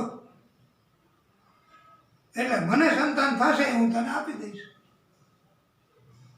અને બદલામાં કોઈને ન ખબર પડે એમ તું મને બહુ ધન આપજે. તારી પાસે ધન તો જો કેટલું બધું છે. તો એને એમ થયું કે એ વાત તારી બરાબર, મારે આ ફળ ખાવું નથી. બે જણાએ તરત સોદો કરી નાખ્યો. એટલે ભાગ્યમાં ન હોય તો સંતની કૃપાએ ન થાય, પ્રસાદી એ ન મળે, ભાગવતની કથાએ ન મળે. ભાગ્યમાં ન હોય તો આવું ધૂંધલી જેવું થાય. હવે એણે સોદો કરી અને પછી કે પણ આ ફળનું હું કરશું? એ કે આપણે અહીંયા ગાય બાંધી છે તો હાલો એને કોઈને ખબર ન પડે એમ. બે જણીઓ જઈ ગાય બાંધી હતી આંગણામાં, તો એને ફળ ખવડાવી દીધું. પછી પૂછ્યું ભૂદેવે કે ખાઈ ગઈ કે હા ખાઈ ગઈ, અને નાટક કરવા માંડી. નાટક કરીને પછી 1-2 મહિના, 8 મહિના, 6 મહિના એમ. આ વિષય જરાક અઘરો છે, પણ એ પણ નાટકમાં એવું કરવું પડે. અને આ ખોટું ન લાગે, બૈરાઓ કોઈ સાંભળતા હોય કથા તો પણ કે એમ કીધું જ છે કે બૈરાઓને બહુ વધારે આવડતું હોય કદાચ નાટક કરવાનું. કાંઈ ન હોય એને મંડે રોવા. આ તો એમ કહે છે, અમારું કહેવાનું નથી, આ તો કથામાં કે બધા એવું કહેતા હોય. પણ શું થયું એ તો પણ બહુ થયું જોવાની. એમ પછી તરત એ ધૂંધલી નાટક કરવા માંડી, વધારે આમ પેટ થાય એવું પણ નાટક. અને પછી તો પૂરો સમય થઈ ગયો, એની બેનને બોલાવી લીધી પાછી, અને સંતાન એની બેનને થયું. આને તો ફડકાતું નહોતું, ક્યાંથી થાય? હવે પછી બેનને પ્રસૂતિ થઈ એટલે એ તરત પોતે લઈ લીધું, બધું ધન હતું એને આપી દીધું. અને એમ કીધું કે એને કાંઈ થયું નથી.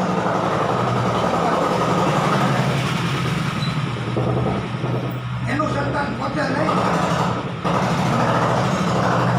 આત્મદેવને કીધું કે આપણને પુત્ર થયો છે. અને પછી બેન તો વહી ગઈ ગુપ્ત રીતે બધું ધન લઈને. હવે આત્મદેવને આનંદ થયો, ભૂદેવને સંત હાચા પુત્રનો જન્મ થયો.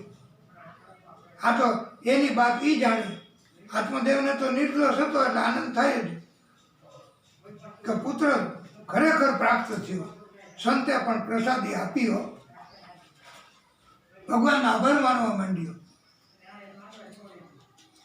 અને હજી થોડોક જ સમય થયો ત્યાં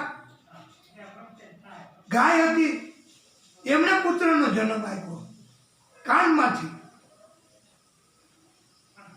અને આ આત્મદેવનો પુત્ર હતો એનું નામ ધૂંધલી કે હું પાડીશ, તમારું કામ નહીં.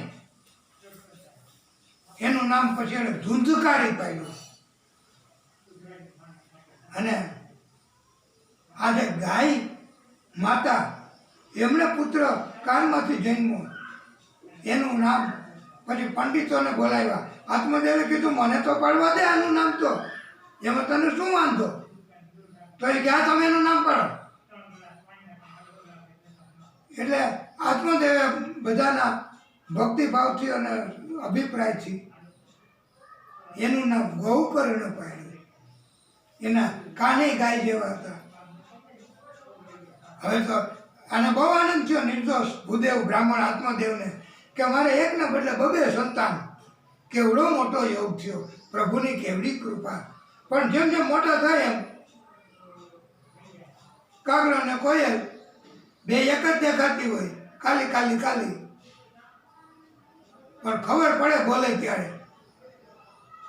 કે આ કાગડો, આ કોયલ, બગલો અને હંસ. પણ આહાર કરે ત્યારે ખબર પડે સાચા મોતી હંસ, માછલા. એમ આ બંને સંતાનો મોટા થયા. ક્રમે ક્રમે ખબર પડી ગઈ મોટામાં મોટો રાક્ષસ પ્રવૃત્તિ કરે એવો આ ધૂંધકારી. નાના છોકરાને જઈને માર નાખે, નાના છોકરાને જઈને ગળું દબાવી દે, નાના છોકરાને જઈને એની પાસેથી લૂંટી લે, બધું લઈ આવીને ઘરમાં પોતે જ કે તમને કોઈ નહીં દઉં. આમ કરતા કરતા બહુ મોટો ખલ, જેને કહેવાય બહુ મોટો દૈત્ય, બહુ મોટો રાક્ષસ થયો. અને આ ગોકર્ણ, એને તો આ વાતાવરણ પસંદ ન આવે. એના પિતાશ્રીને આત્મદેવને પણ આવો છોકરાનું ગમતું નથી. એટલે એમને કીધું પિતાજી હવે તમે ઉંમર થઈ ગઈ અને સંતાનને આવી રીતે ત્રાસ આપે છે, તો તમે હવે એમ કરો વનમાં જાઓ અને તમે તપ કરો અને ત્યાં પ્રભુમય કરી દો જીવન. એટલે ભૂદેવ તો પછી કે આમાં કાંઈ આ ધૂંધલી આવી, ધૂંધકારી આવો અને તમે જાઓ વનમાં તપ કરો. હું હજી મારા ઉંમરને હિસાબે હું ધીમે ધીમે ચાલતા ચાલતા યાત્રા કરું, સંતોનો સંગ કરું અને કાંઈક જ્ઞાન પ્રાપ્ત કરું, સત્સંગ કરું અને પ્રભુની કૃપા મેળવું અને એના હુકમ મુજબ કામ કરીશ. તો આત્મદેવ તો પછી એને ન્યાયનું પૂરું થયું, આયુષ્ય દેહનું. યાત્રામાં નીકળી ગયા ગોકર્ણજી.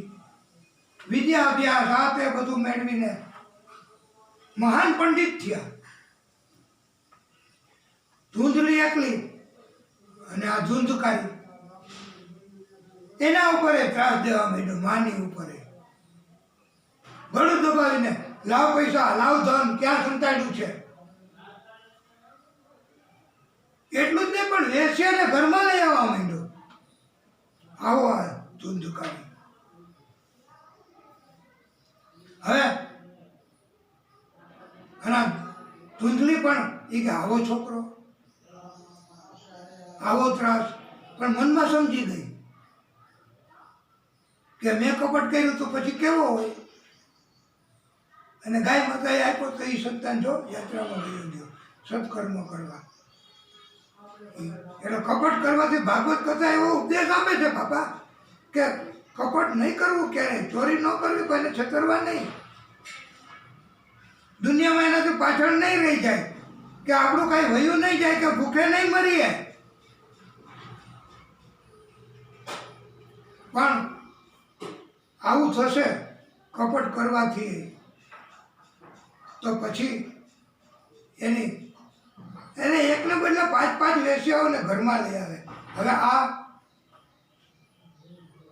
ધૂંધલી તો પછી એકવાર એમ થયું કે મારે હવે કૂવામાં પડી અને પોતાનો દેહ ત્યાગ કર્યો. આ જો કપટનું અંજામ કેવું. પતિની આગળ કપટ, ભગવાનની આગળ કપટ, બેનની આગળ કપટ. અને કપટ છોડી શકાતું નથી. અને નથી છોડી શકાતું એટલે જ આ ભાગવતજીની કથા છે. કપટમાંથી કોણ છોડાવે, લાલચમાંથી કોણ બચાવે, એ આ ભાગવતની કથા. પણ આવી કથા સાંભળવા મળે તો થાય, સાંભળવા ન મળે તો ભગવાન ભગવાન. એટલે આ કૂવા પડીને એમનું થયું. હવે તો એને કોઈ કહેવા વાળું નહીં. અને બધી વેશ્યાઓને લઈ આવી, અને વેશ્યાઓ પછી એમને કે તું બહુ ધન લઈ આવ, બધી સંપત્તિ બધું દુનિયાનું છે એ નતું આવ્યું અહીંયા. અને એક વાર એમ કીધું કે તું એમ કર હવે કે મોટામાં મોટી લૂંટ કરી મોટામાં મોટો ખજાનો અહીંયા લઈ આવ, કે પછી આપણે કઈ આવી પ્રવૃત્તિ જ ન કરવી પડે. અને આરામથી બેઠા બેઠા જે કાંઈ જરૂર પડે મગાવી અને આરામ કરશું, સૂઈ જાશું, ભોગ ભોગવશું. પણ એનો અંત નથી, એવું કરવાનું ન હોય. પણ આ દુષ્ટ લોકો બીજું શું કરે, પાપી લોકોને બીજું શું ઈચ્છા થાય. એટલે એ તો આત્મદેવ તો રાજાનો ખજાનો લૂંટી અને એમાં બહુ મોટો કાવતરું અને કરવાવાળો આ ધૂંધકારી ખજાનો લૂંટી અને કે આ હવે બધી વેચ્યાઓને કીધું કે આવો આ બધું તમે આપણે. એ કે આટલું બધું ક્યાંથી, રાજાનો ખજાનો ખાલી કરી નાખ્યો છે, કોઈને કહેતા નહીં. હવે વેશ્યાઓ એમ વિચાર્યું બધાએ ભેગા મળીને કે આ રાજાનો ખજાનો લૂંટી આવ્યો, હવે રાજાને તો ખબર પડશે, એ કઈ તપાસ કઈ જેવી તેવી થોડી કરાવે. અને આનું નામ આવશે કે આને સગળ નિશાન પગલા, તો અહીંયા આવશે તપાસ કરવા. અને આને પકડીને લઈ જાય તો એમ કહે કે આ બધી વેશ્યાઓએ મને કીધું હતું એટલે કહ્યું, તો આપણું નામ આવશે. તો હવે આપણે આ બધું એ નથી જવા દેવું અને આપણને કષ્ટ ન થાય એવું કરો. તો એમ બધું કરીને એવું કાવતરું કર્યું વેશ્યાઓએ ભેગી થઈને કે ત્યાં એને આત્મદેવને ઊંધો ટીંગાડ્યો, લટકાયો અને ત્રાસ દેવા માંડી. અને બોલી ન શકે એટલે મોઢા આડું બંધ કરી દીધું મોઢું. અને પછી તો હાવ હલવા કે શરીર કામ ન કરે એવું થઈ ગયું. હવે પછી તો એમને મોંની અંદર ખોલી અને ધબધબતા અંગારા કે અગ્નિ એમાં મોંમાં નાખ્યો ધૂંધકારીના. તો હવે આ ધૂંધકારી એને આવી રીતે અને આ મોત આવ્યું. તો હવે એ આત્મા હોય એના આવા કર્મ બચપણથી મૃત્યુ સુધીના, પછી એને પ્રેત યોનિમાં ભગવાને સ્થાન આપ્યું. મોટામાં મોટો પ્રેત બન્યો, બહુ મોટો દૈત્યો મોટા, અને એનાથી મોટો કોઈ પ્રેત જ ન હોય એવો મોટો પ્રેત બન્યો ધૂંધકારી. હવે શું કરવું? તો આ ધૂંધકારી છે એ પ્રેત યોનિમાં, અને પ્રેત થયો ક્યાંય ચેન ન પડે. આ ગોકર્ણ યાત્રામાં ગયા, વેશ્યાઓ બધું ધન લઈ અને આનું મૃત્યુ કરી દાટી અને પ્રેત બન્યો. અને પછી વેશ્યાઓ બધી નાસી ગઈ. ફરતા ફરતા ફરતા ફરતા ફરતા યાત્રામાં આ ગોકર્ણજી પાછા એના જ ગામમાં પધાર્યા. અને એમ થયું કે હવે મારે ક્યાં જવું? તો અહીંયા જૂનું ઘર હતું ક્યાંક મારું, જેમ અત્યારે છે ને મારું હવ. હવે ત્યાં અંદર શું હોય? તો એમ થયું કે જેવું હોય એવું. જેમ અહીંયા આપણે કાલે મકાનનો બહુ વપરાશ નહોતો તો આપણે સાફસૂફ કરવાવાળા ભક્તો તરત હજી તો બાયણું ખોલ્યું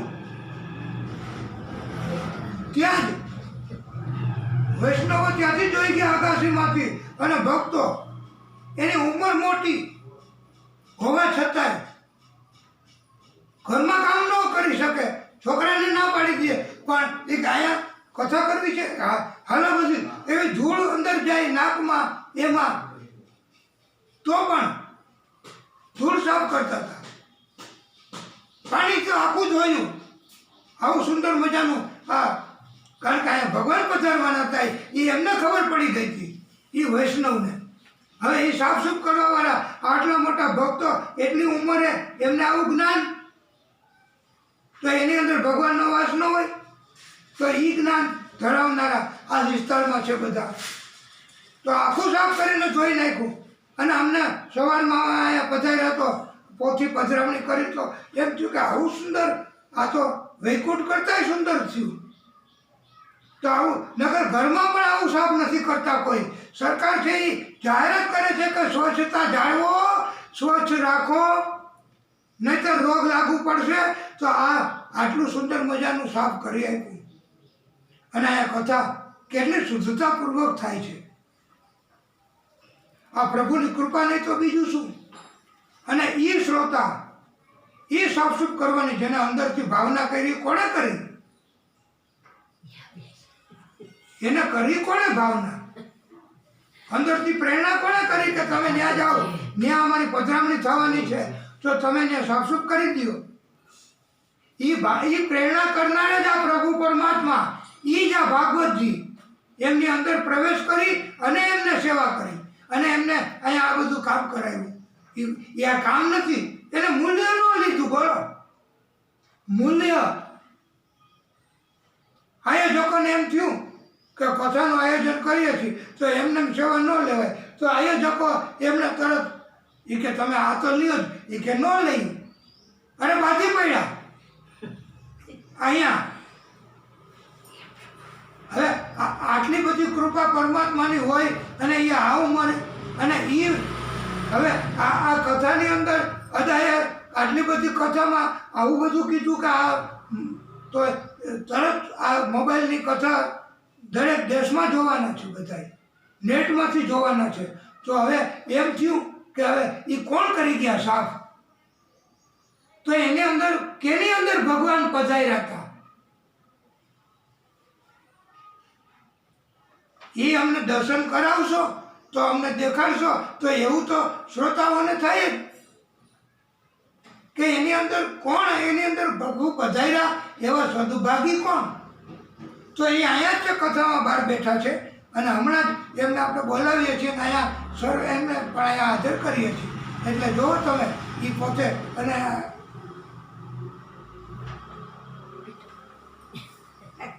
આપ સર્વે એમના દર્શન કરજો અને એમ થશે કે આટલું કામ, સુંદર મજાની સેવાનું કામ બરોબર છે. અહીંયા પ્રભુને અહીંયા તમે અહીંયા પ્રભુને પ્રાર્થના કરો ઠાકોર. હા, ભાગવત સ્વરૂપ ભગવાન એને આપને પ્રેરણા કરી. આપનું શું નામ છે બેન? મુક્તાબેન. અને આપનું? વર્ષાબેન. એટલે આવા ભક્તો કે જેની અંદર ભગવાન પ્રવેશ કરે છે એટલે આ જીવ્યા કહેવાય. બાકી તો બધું નકામું છે.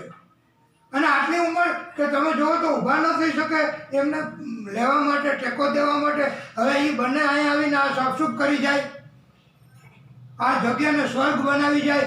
એટલે આ ભાગવતીની કથા અને ભગવાનને આ કામ ગમ્યું છે.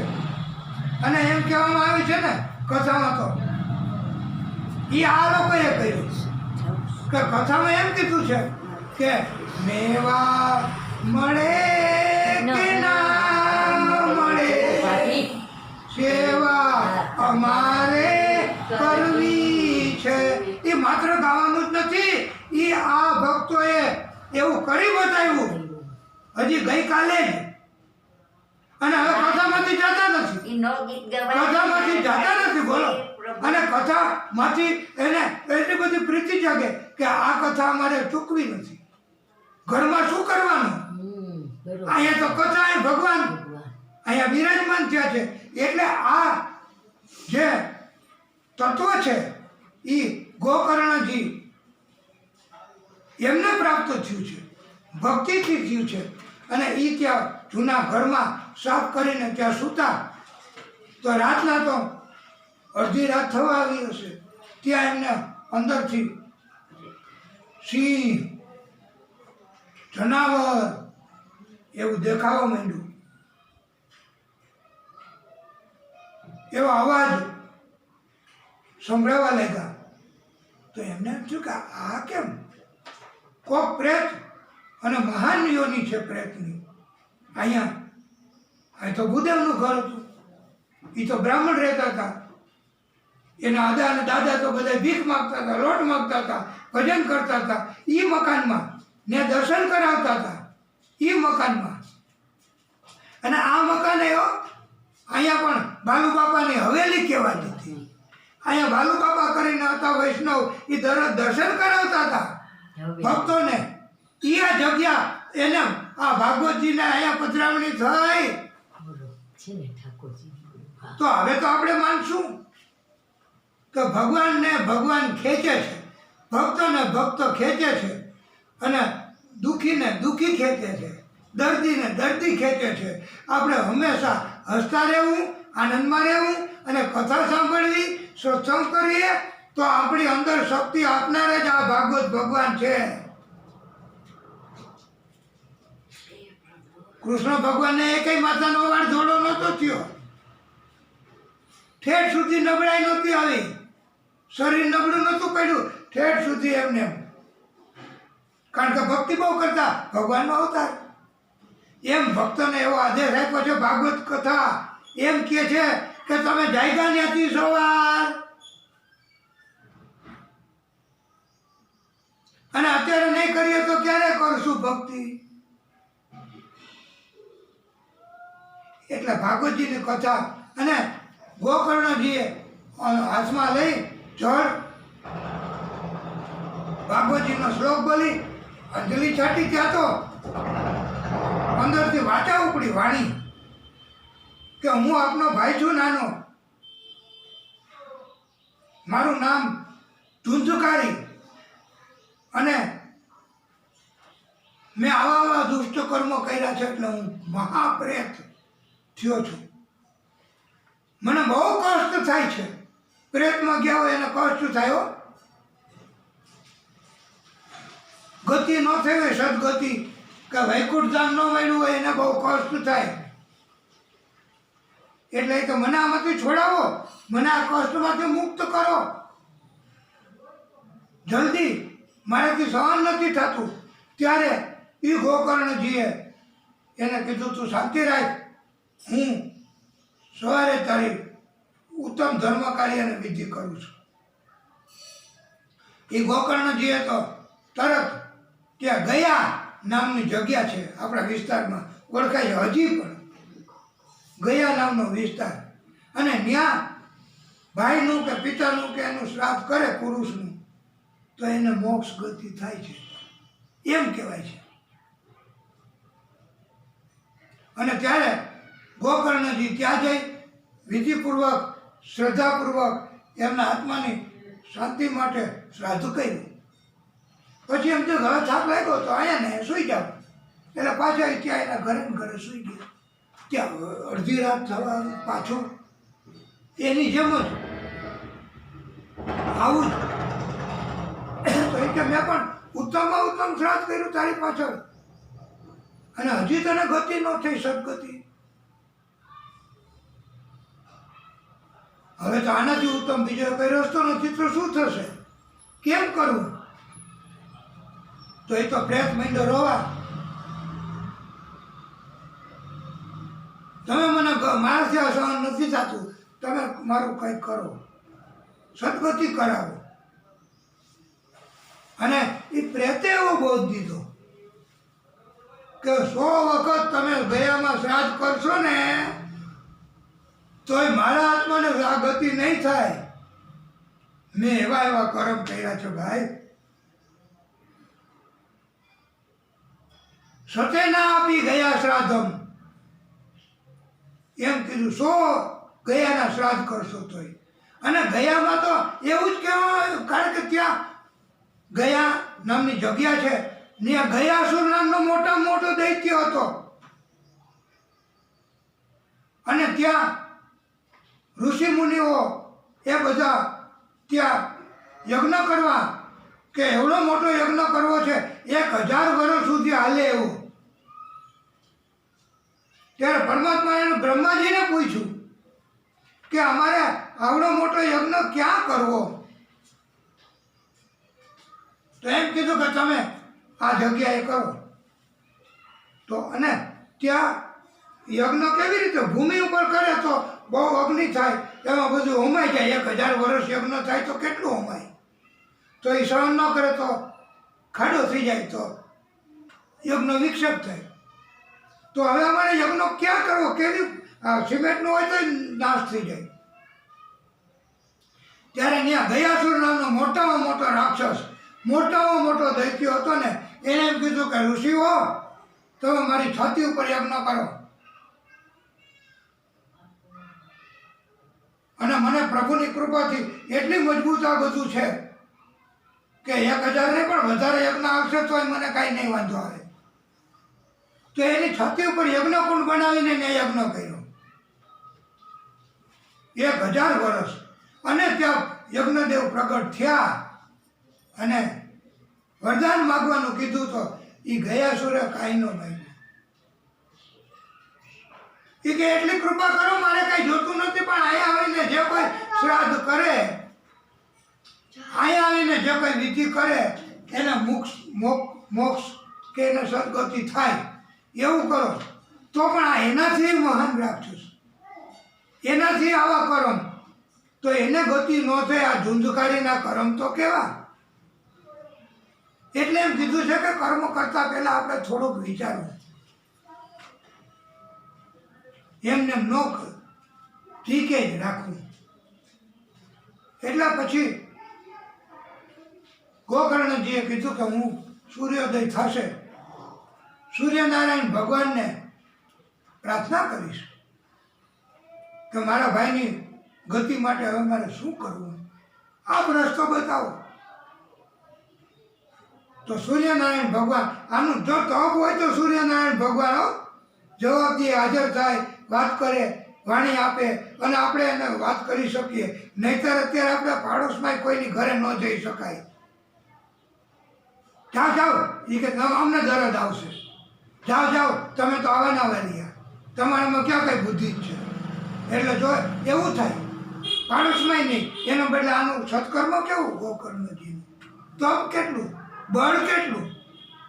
સૂર્યનારાયણ ભગવાન પોતે એ કે આપને એ પ્રશ્ન છે તમારા ભાઈની ગતિ કરાવવાનો, તો તમે ભાગવતજીની કથા એને સંભળાવો. એટલે ગોકર્ણજી તો પોતે જ આવડતું હતું, વિદ્વાન મહાન પંડિત, એમને પણ પ્રભુની કૃપાથી ભક્તિથી એમને કથા કહેવાનું આવડતું હતું. તો એણે ચાલુ કર્યું. એ વખતે વ્યાસપીઠ આવી રીતે નહોતી, પણ જેને કહેવાય વાંસનું લાકડું હોય ને એને આમ બાંધી, અને એ બાંધવા માટે એવું કાંઈ ન હોય, પણ પત્તા ને વેલ ને એવું બધું એની માથે બેસી અને ભાગવતનું સ્મરણ કરે અને કથા ચાલુ ગોકર્ણજીએ કરી. તો ક્યાંય એમને સ્થાન ન દેખાડ્યું બેસવા માટે. યોગ્ય સ્થાન તો દેખાવું જોઈએ. તો એ પ્રેત વાસની અંદર ઘૂસી ગયો.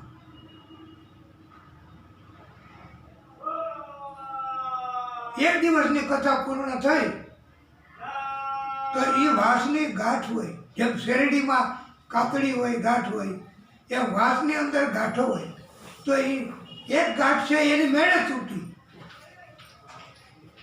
એમ 7 દિવસની કથા ગોકર્ણજીએ કરી તો 7 ગાંઠ હતી વાસની, એ 7 ગાંઠ તૂટી અને 7મી ગાંઠ તૂટી એટલે ત્યાંથી દિવ્ય પુરુષ, દિવ્ય સ્વરૂપ પ્રાગટ્ય છે. અને પ્રણામ કર્યા એમના મોટાભાઈ અને વક્તાશ્રીને ભાગવતજીની કથાના ગોકર્ણજી વક્તા હતા એમને પ્રણામ કર્યા. ભાગવત સ્વરૂપ ભગવાન ત્યાં હાજર થયા. કથાના સપ્તમ દિને હાજર થઈને વરદાન માગવાનું કહ્યું કે એમને તો મુક્તિ આપી. કથા સાંભળવાથી 7 દિવસની કથા એક ધ્યાનથી સાંભળવાથી એમનો મોક્ષ. પ્રેત હતો એવો મોટો એને પણ પ્રાપ્તિ થઈ. અને એના માટે કહેવાય છે કે વિમાન આવ્યું. આપણે છોકરાને ફોન કરીને મોટરસાઇકલ લઈને તેડી જાય, નો તેડવા આવે. મારે કામ હતું ને દુકાન હતી ને આવું હતું ને રોકાઈ ગયો ને બહુ કીધું ને આવું. અને પ્રભુએ આ 7 દિવસની કથા સાંભળી. આવડો મોટો પ્રેત તો એને વિમાન તેડવા આવ્યું. આ કૃપા ઓછી કહેવાય ભાગવતની? આ ભાગવતજીનું મહત્વ ઓછું કહેવાય? આ મહત્વ એટલા માટે વધારે વિગતથી કહેવાનું કે જેથી કરીને આ કથા સાંભળવામાં પ્રીતિ જાગે. અને પ્રીતિ જાગે તો મોક્ષ મળે. પ્રભુ પોતે પોતાનું ધામ આપે છે એવી આ કથા છે. પણ આપણને એવું જ્ઞાન તો હોવું જોઈએ. અને એટલે એના માટે વિમાન આવ્યું. તો હવે ઘણા તો શ્રોતા શું કહે, ધ્યાનથી કથા સાંભળતા ન હોય અને સાંજે પછી એમ પૂછે ઉતારો ક્યાં આપનો? ઉતારો એ કે આવા વિમાન કોઈ દી આવે? એ વખતે વિમાન હતા? વિમાનની શોધ ક્યારે થઈ? આવો પ્રશ્ન કરે. પણ તમે કથા સાંભળો એક ચીજથી ભગવાનમાં ધ્યાન દો ને. આવી શંકા કે આવા વિમાન કે આવી વાતો કે આવું શું કામ કરો છો? પણ વિમાન પછી વક્તાશ્રી શું કરે કે વિમાન આવ્યું એટલે વિમાન આવ્યું કહેવાય. પ્રભુની કૃપા થઈ કહેવાય. અને પ્રભુએ એમને તેડું મોકલ્યું. અને એ તેડું હોય ને, એ વાહન હોય ને, એને અમે વિમાન કહીએ છીએ. તમે જે કહેતા હોય અથવા તમે એમ કહો કે એવું કાંઈ વાહન જ ન હોય તો ન હોય એમ વક્તાશ્રી પછી સમજાવે. એટલે પણ અને વિમાન આવે એટલે આવે જ. શ્રદ્ધા હોય તો વિમાન જ કહેવાય. અને એ પ્રભુ જ્યારે તેડું મોકલે ને તો એ જ્યારે જતા હોય ને ધામમાં તો એને કાંઈ તકલીફ ન પડે. અત્યારે લાખો રૂપિયાની મોટરમાં જતા હોય તો રોદા લાગે, રસ્તા ખરાબ હોય. પણ પ્રભુ તેડું મોકલે એમાં વિમાન કે એમાં કાંઈ કષ્ટ ન પડે. આવી આ ભાગવતજીની કથા છે. અને તેડું ક્યારે મોકલે? જો ભક્તિ જાગે તો, કથા સાંભળીએ તો, અને ધ્યાનથી સાંભળીએ તો, ખોટા સવાલ ન કરીએ તો, અને વક્તાશ્રીની પરીક્ષા કરવા સવાલ ન પૂછાય કે આ અદા છે એ કેટલુંક જાણતા છે, હાલો નહીં એક અઘરો પ્રશ્ન પૂછી, એમ એની પરીક્ષા કરવા ન પૂછાય. એની ઉપર પ્રભુની કૃપા છે એટલે તો કથા કેવા આવ્યા. આપણી ઉપર નથી એટલે આપણે શ્રોતા છીએ. અને સાંભળીએ તો ઉત્તમ ધામ મળે એવી આ ભાગવતજીની કથા છે. તો પછી ગોકર્ણજીએ પણ પ્રશ્ન કર્યો કે પ્રભુ અમે સમજ્યા કે મારા ભ્રાતાને મારા ભાઈને ગતિ તો મળી, વિમાને એવું તેડવા. તો ભાગવતજીની કથા તો ઘણાએ સાંભળી છે. 7 દિવસ એ તો પ્રેત બનીને સાંભળી. પણ બીજા બધાએ સાંભળી છે કથા. તો એના માટે કાંઈ તેડું નહીં? એના માટે કોઈ કૃપા નહીં આપની? તો ભક્તશ્રીને ઘણી વાર પ્રશ્નો ભગવાનને પૂછે અથવા બીજા મહાત્માઓને કે સંતોને પૂછતા હોય. અને એટલે પછી એને જ્ઞાન પ્રાપ્ત થયું હોય તો એ જ્ઞાન કથામાં કહે એટલે બધાને ફેલાવો થાય. અને આવું જ્ઞાન કહેવાથી જ પ્રભુ રાજી થાય છે. બાકી ગમે તેમ ખોટા ખોટા ટૂચકાઓ સંભળાવીને કંઈ ભગવાન રાજી નથી થતા. એટલે આવી કથા અને આવો પ્રશ્ન ગોકર્ણજીએ પૂછ્યો પ્રભુને પોતાને. તો પ્રભુએ કહ્યું છે કે બધા શ્રોતાએ કથા નથી સાંભળી. એ તમને એવું દેખાતું હતું. કથા તો સાંભળી માત્ર ને માત્ર આ પ્રેત એમને ધ્યાનથી. બાકી બધા તો બેઠા હોય કથામાં, ધ્યાન જાય ઓફિસમાં, બેઠા હોય કથામાં, ધ્યાન જાય ઘરમાં. ધ્યાન એટલે મન, મન એટલે ચિત્ત, ચિત્ત એટલે આપણું આ એ તરત ન્યા પહોંચી જાય. અરે દીકરાનો દીકરો ન્યા શું કરતો હોય છે, દિલ્હી પહોંચી જાય. કથા અહીંયા બેઠા હોય કથામાં અને ન્યા ધ્યાન પહોંચે કે છોકરાનો છોકરો હમણાં દિલ્હી ગયો, એ શું કરતો હોય છે. હવે કથામાં ધ્યાન આપો તો તમને પણ, એટલે પ્રભુએ એમ કીધું કે બધાએ કથા નથી સાંભળી. એક ચિત્તથી, જો એક જ્ઞાનથી, એક આસનથી કથા સાંભળો તો બધાને વિમાન કે બધાને પ્રભુ તેડું મોકલે. એટલે પછી ગોકર્ણજી હતો, શ્રાવણ મહિનો પાછો આવતો હતો, એટલે બધાને કીધું કે તમે બધાય પાછા પધારજો. પાછી હું અહીંયા શ્રાવણ મહિનામાં કથા કરીશ અને તમે બધાય ધ્યાનથી, એક ચિત્તથી અને પ્રભુને યાદ કરી એનું સ્મરણ કરજો અને પછી તમે કથા સાંભળજો. એટલે આ કથાથી બધાને પ્રભુ કૃપા કરશે. અને પછી તો એમણે શ્રાવણ મહિનામાં કથાનું આયોજન કર્યું છે અને બધાએ એક ચિત્તે આ ભાગવતજીની કથા શ્રાવણ મહિનામાં પણ સાંભળી છે. અને કથા સાંભળવા આપણે આવી આવ્યા કે બીજા કોઈ શ્રોતા બહારથી એ ઓટો બેસીને સાંભળે તો એને એવું નથી માનવાનું કે હું ક્યાંક કથા આવી રીતે સાંભળી લઈશ તો હમણાં મારી પર કૃપા કરી નાખશે અને મને ધામમાં મોકલશે, મારી છોકરાને પરણાવો કે મારે લગ્ન કરવા કે મારે આ બધું હજી તો ભોગવવાનું બાકી છે, તો મારે આવી રીતે કથા નથી સાંભળવી, એવું નથી વિચારવાનું. પણ વિચારવાનું એવું છે કે ઉત્તમ બુદ્ધિ અને ઉત્તમ બોધ આપણને ભાગવત ભગવાન આપે છે. તો એ એમ કહે છે કે કથા એક ચિત્તે શુદ્ધ હૃદયથી કપટ વગર સાંભળવાથી મનનો સંકલ્પ પૂરા થાય, મનની ઈચ્છા પૂરી થાય, જીવનમાં બધા માન સન્માન આપે અને ત્યાં જ્યાં જાય ત્યાં આપણે આગળ આગળ ભગવાન હાજર થાય જ અને આપણને બધા પગે લાગે, પ્રણામ કરે. હવે તો બધા ખોટે ખોટે પગે લાગે. એ કે બાપ વધાર્યા અને કથા સાંભળીને આવ્યા તો પાયવંદન, પણ ઝૂકો તો ખરા. આમ પાયવંદન આનાથી ભાગવતજી કે આનાથી પ્રભુ રાજી થાય કે આનાથી જેને કથા સાંભળી હોય એ રાજી થાય અને એ અંતઃકરણથી આશીર્વાદ આપે કે આ પાયવંદન જા. વૈષ્ણવને તો આપણે આ પુષ્ટિ સંપ્રદાયમાં તો એમ કીધું છે કે આમ પ્રણામ એમ નથી કરવાના, દંડવત પ્રણામ.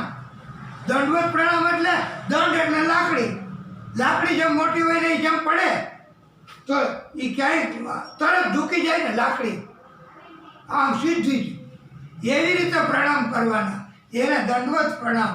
અને એનાથી પ્રભુ રાજી થાય, એનાથી ભક્તો રાજી થાય, એનાથી વૈષ્ણવ રાજી થાય. પણ હવે એવું અમારે ક્યાં કરવું? રસ્તા વચ્ચે તમે ભેગા થાવ તો અમે તમને એમને હુઈને પગે લાગી તો અમારો ધંધા રોજગાર, અમારી ક્રેડિટ, અમારી છાપ, અમારી સત્તા, અમારા માણસો, અમારું જૂથ, એનું શું થાય? તો તમે આવો ગુરખો વેઠો છે ને તમને આવું અભિમાન, તો આવા સંતાન તો પછી તમને શું ધામમાં મોકલી શકે? એ તમારી પાછળ શું કથા કરાવી શકે? અને એનો ઈચ્છા હોય તો ન કરાવી શકે. એને તરત બૈરા, એના છોકરા, એ બધાય સગા સંબંધી એ કે હવે કથા જ છે, નથી કરાવવી.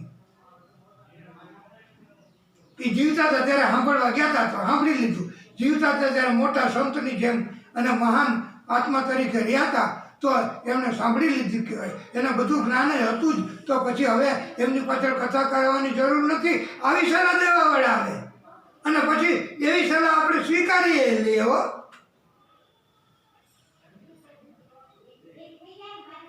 અને પછી કથા કરવાનો લોભ થાય,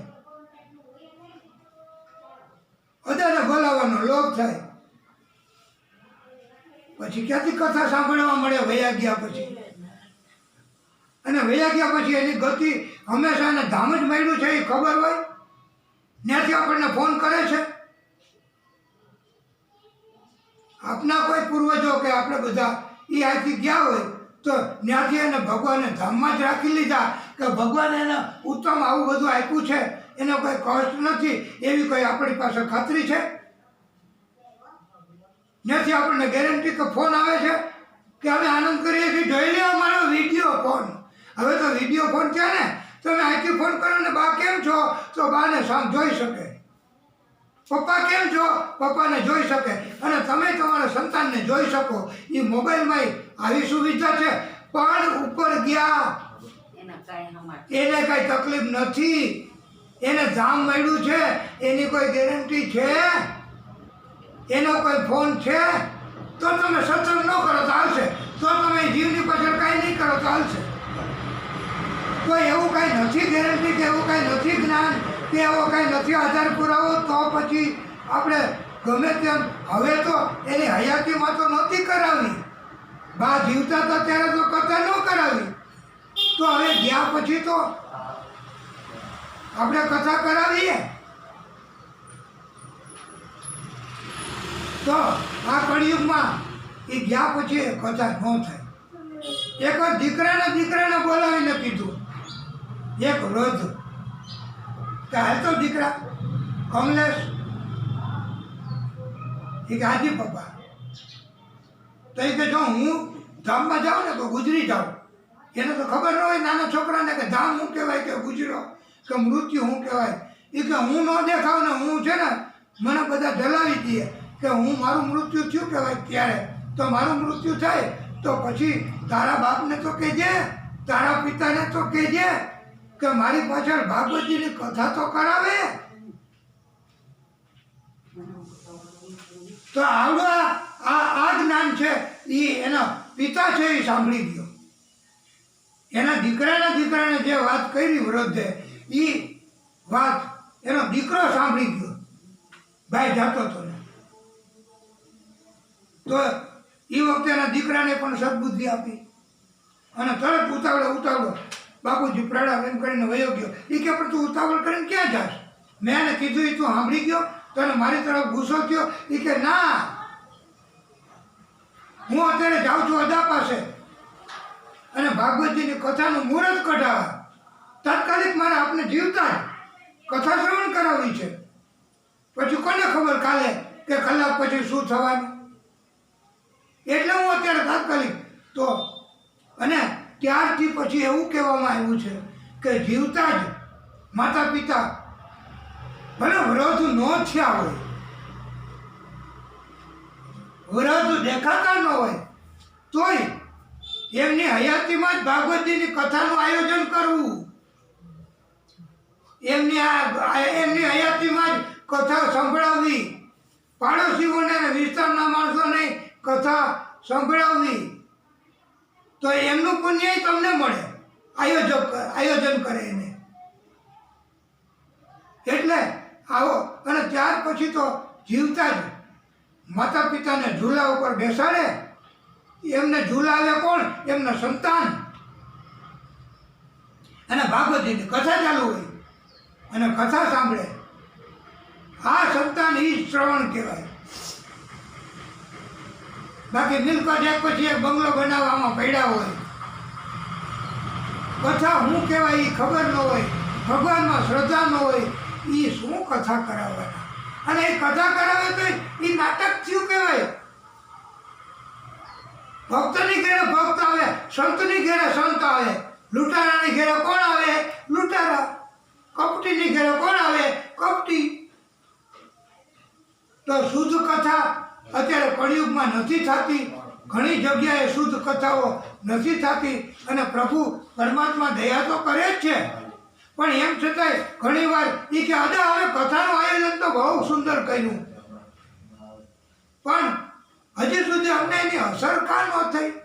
પણ અસર કઈ ક્યાંથી થાય? કળિયુગ છે, અને કળિયુગમાં એક ચિત્ત કથા સાંભળવાનું ક્યાં, અને એવું કહેવાનો બોધ એવો ટાઈમ ક્યાં?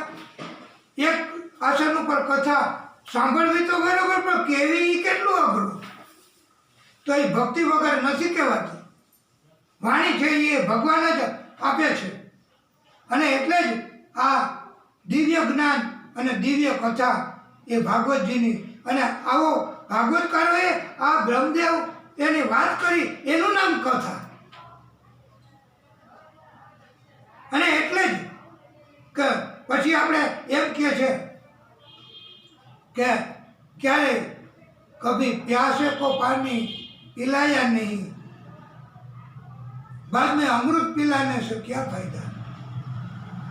તમે કોઈ દર્શો માણસ નીકળો હોય તો એ કે આ કોનું ઘર છે? એ કે પધારો પધારો, આપને પાણી જોઈએ, ચા જોઈએ, આપને ભોજન જોઈએ. આવું આતિથ્ય સત્કાર ક્યાં? અને ઘરમાં પણ કોઈને તમે આજે ઘણા કળિયુગમાં છે, તો કળિયુગની અંદર ઘરમાંય કળિયુગનો વાસ થઈ ગયો હોય, કોઈને બોલાવ્યા ન થતા હોય, કોઈને આપણે શાંતિથી, અત્યારે શાંતિ નથી, દોડાદોડી, ઉપરા ધન પાછળ દોટ. એટલે આ બધું છે ને એ ભાગવતજીની કથા એવો બોધ આપે છે કે ક્યારેય આવી રીતે કળિયુગમાંય, અને કળિયુગમાં તો બહુ સરસ યોજના છે કે પછી તમને બીજી વાર ન સાંભળવા મળે તો અફસોસ નથી, પણ આ ઓચિંતાની કથા આયોજન ન કરવું પડે, અને આ કથા સાંભળવા મળે તો આપણે એક ચિત્ર સાંભળીએ તો ભગવાનની કેટલી કૃપા કળિયુગમાં તરત થઈ જાય છે, જલ્દી પ્રાપ્ત થાય છે, એમ કહે છે.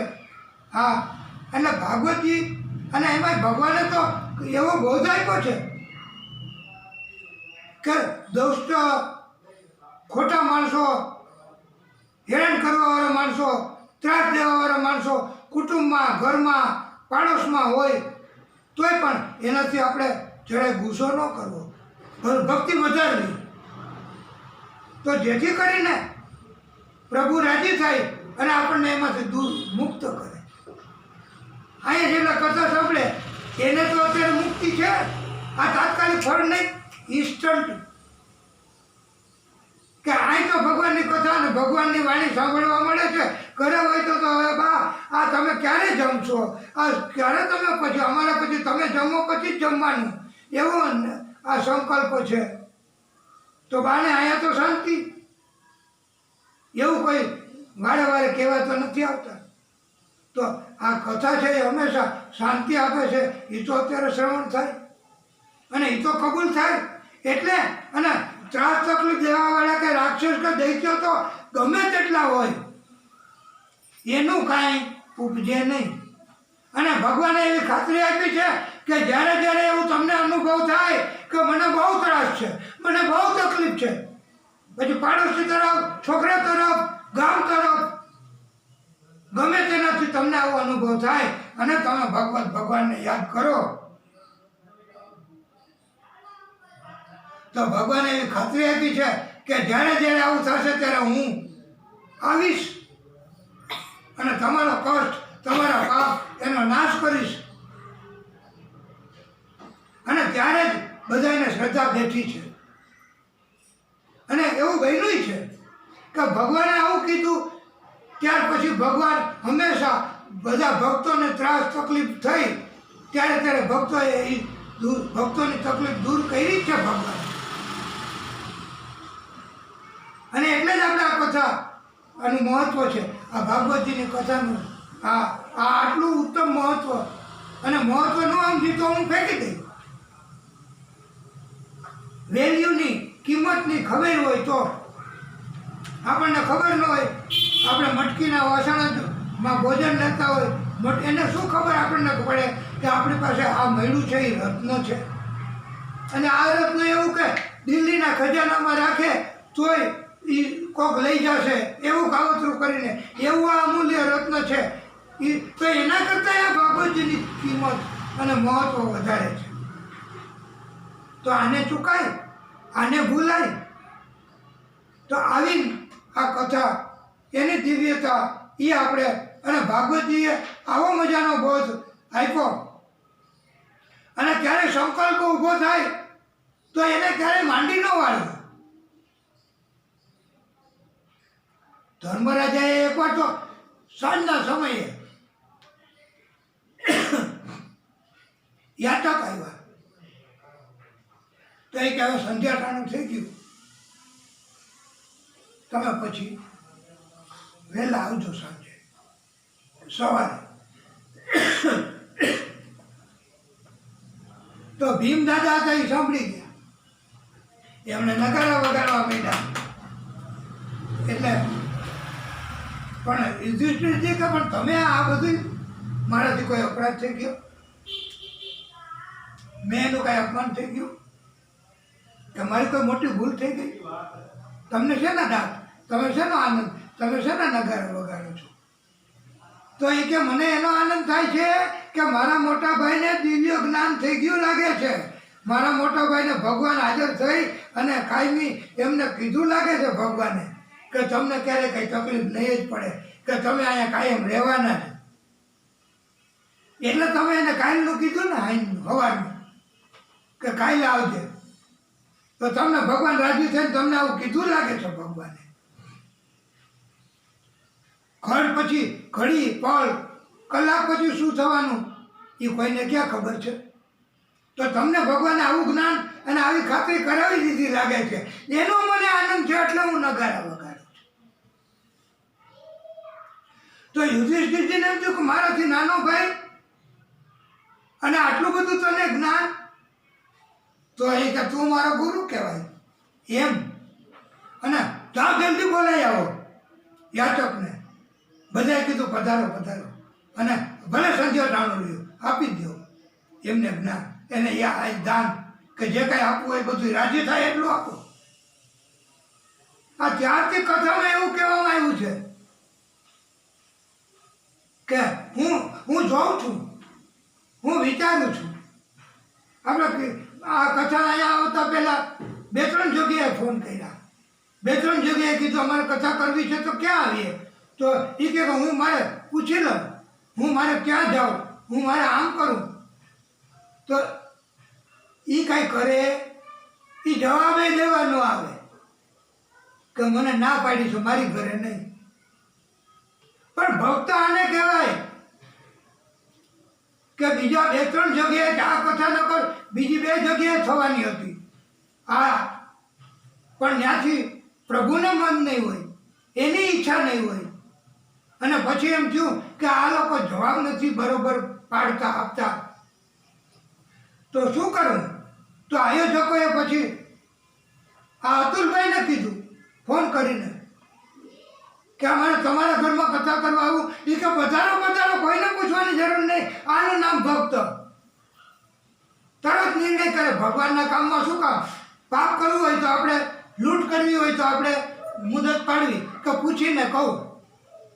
પણ આવું સુંદર આયોજન એમાં આપણે મુદત પાડવી, એ પૂછીને કહેવાવાળો કોઈ પૂછે જ નહીં ને કહે નહીં. એવા માણસો પર કળિયુગમાં મોટે ભાગે આવું હોય તો એના ઉપર વિશ્વાસ રાખવો નહીં, એવો બોધ આપ્યો છે. અને આ ભાગવતજીની કથા છે એ ઉત્તમ રીતે સાંભળવી એટલે કેવી રીતે કે નિષ્પૃહી, કોઈની ઉપર ઝેર નહીં, કોઈની ઉપર દુશ્મની નહીં, અને પછી કોઈની ઉપર એવું ન થાય એવી રીતે પછી આપણે આ કથા સાંભળવાની, અને આનો લાભ તો જ મળે છે. એટલે આપણે આ કથાને અહીંયા વિરામ આપીશું અને બપોર પછીની કથા આપણે બરોબર 3:15 વાગે શરૂ થઈ જશે. એટલે અને અહીંયા દાદા માણસોને પધરાવાના નથી તો આપણે મોબાઈલમાં પણ કથા મોકલશું. અત્યારની કથા મોબાઈલમાં પણ આવશે. અને બોલીએ ભાગવત સ્વરૂપ ભગવાન કી જય. ઓમ નમઃ પાર્વતી પતયે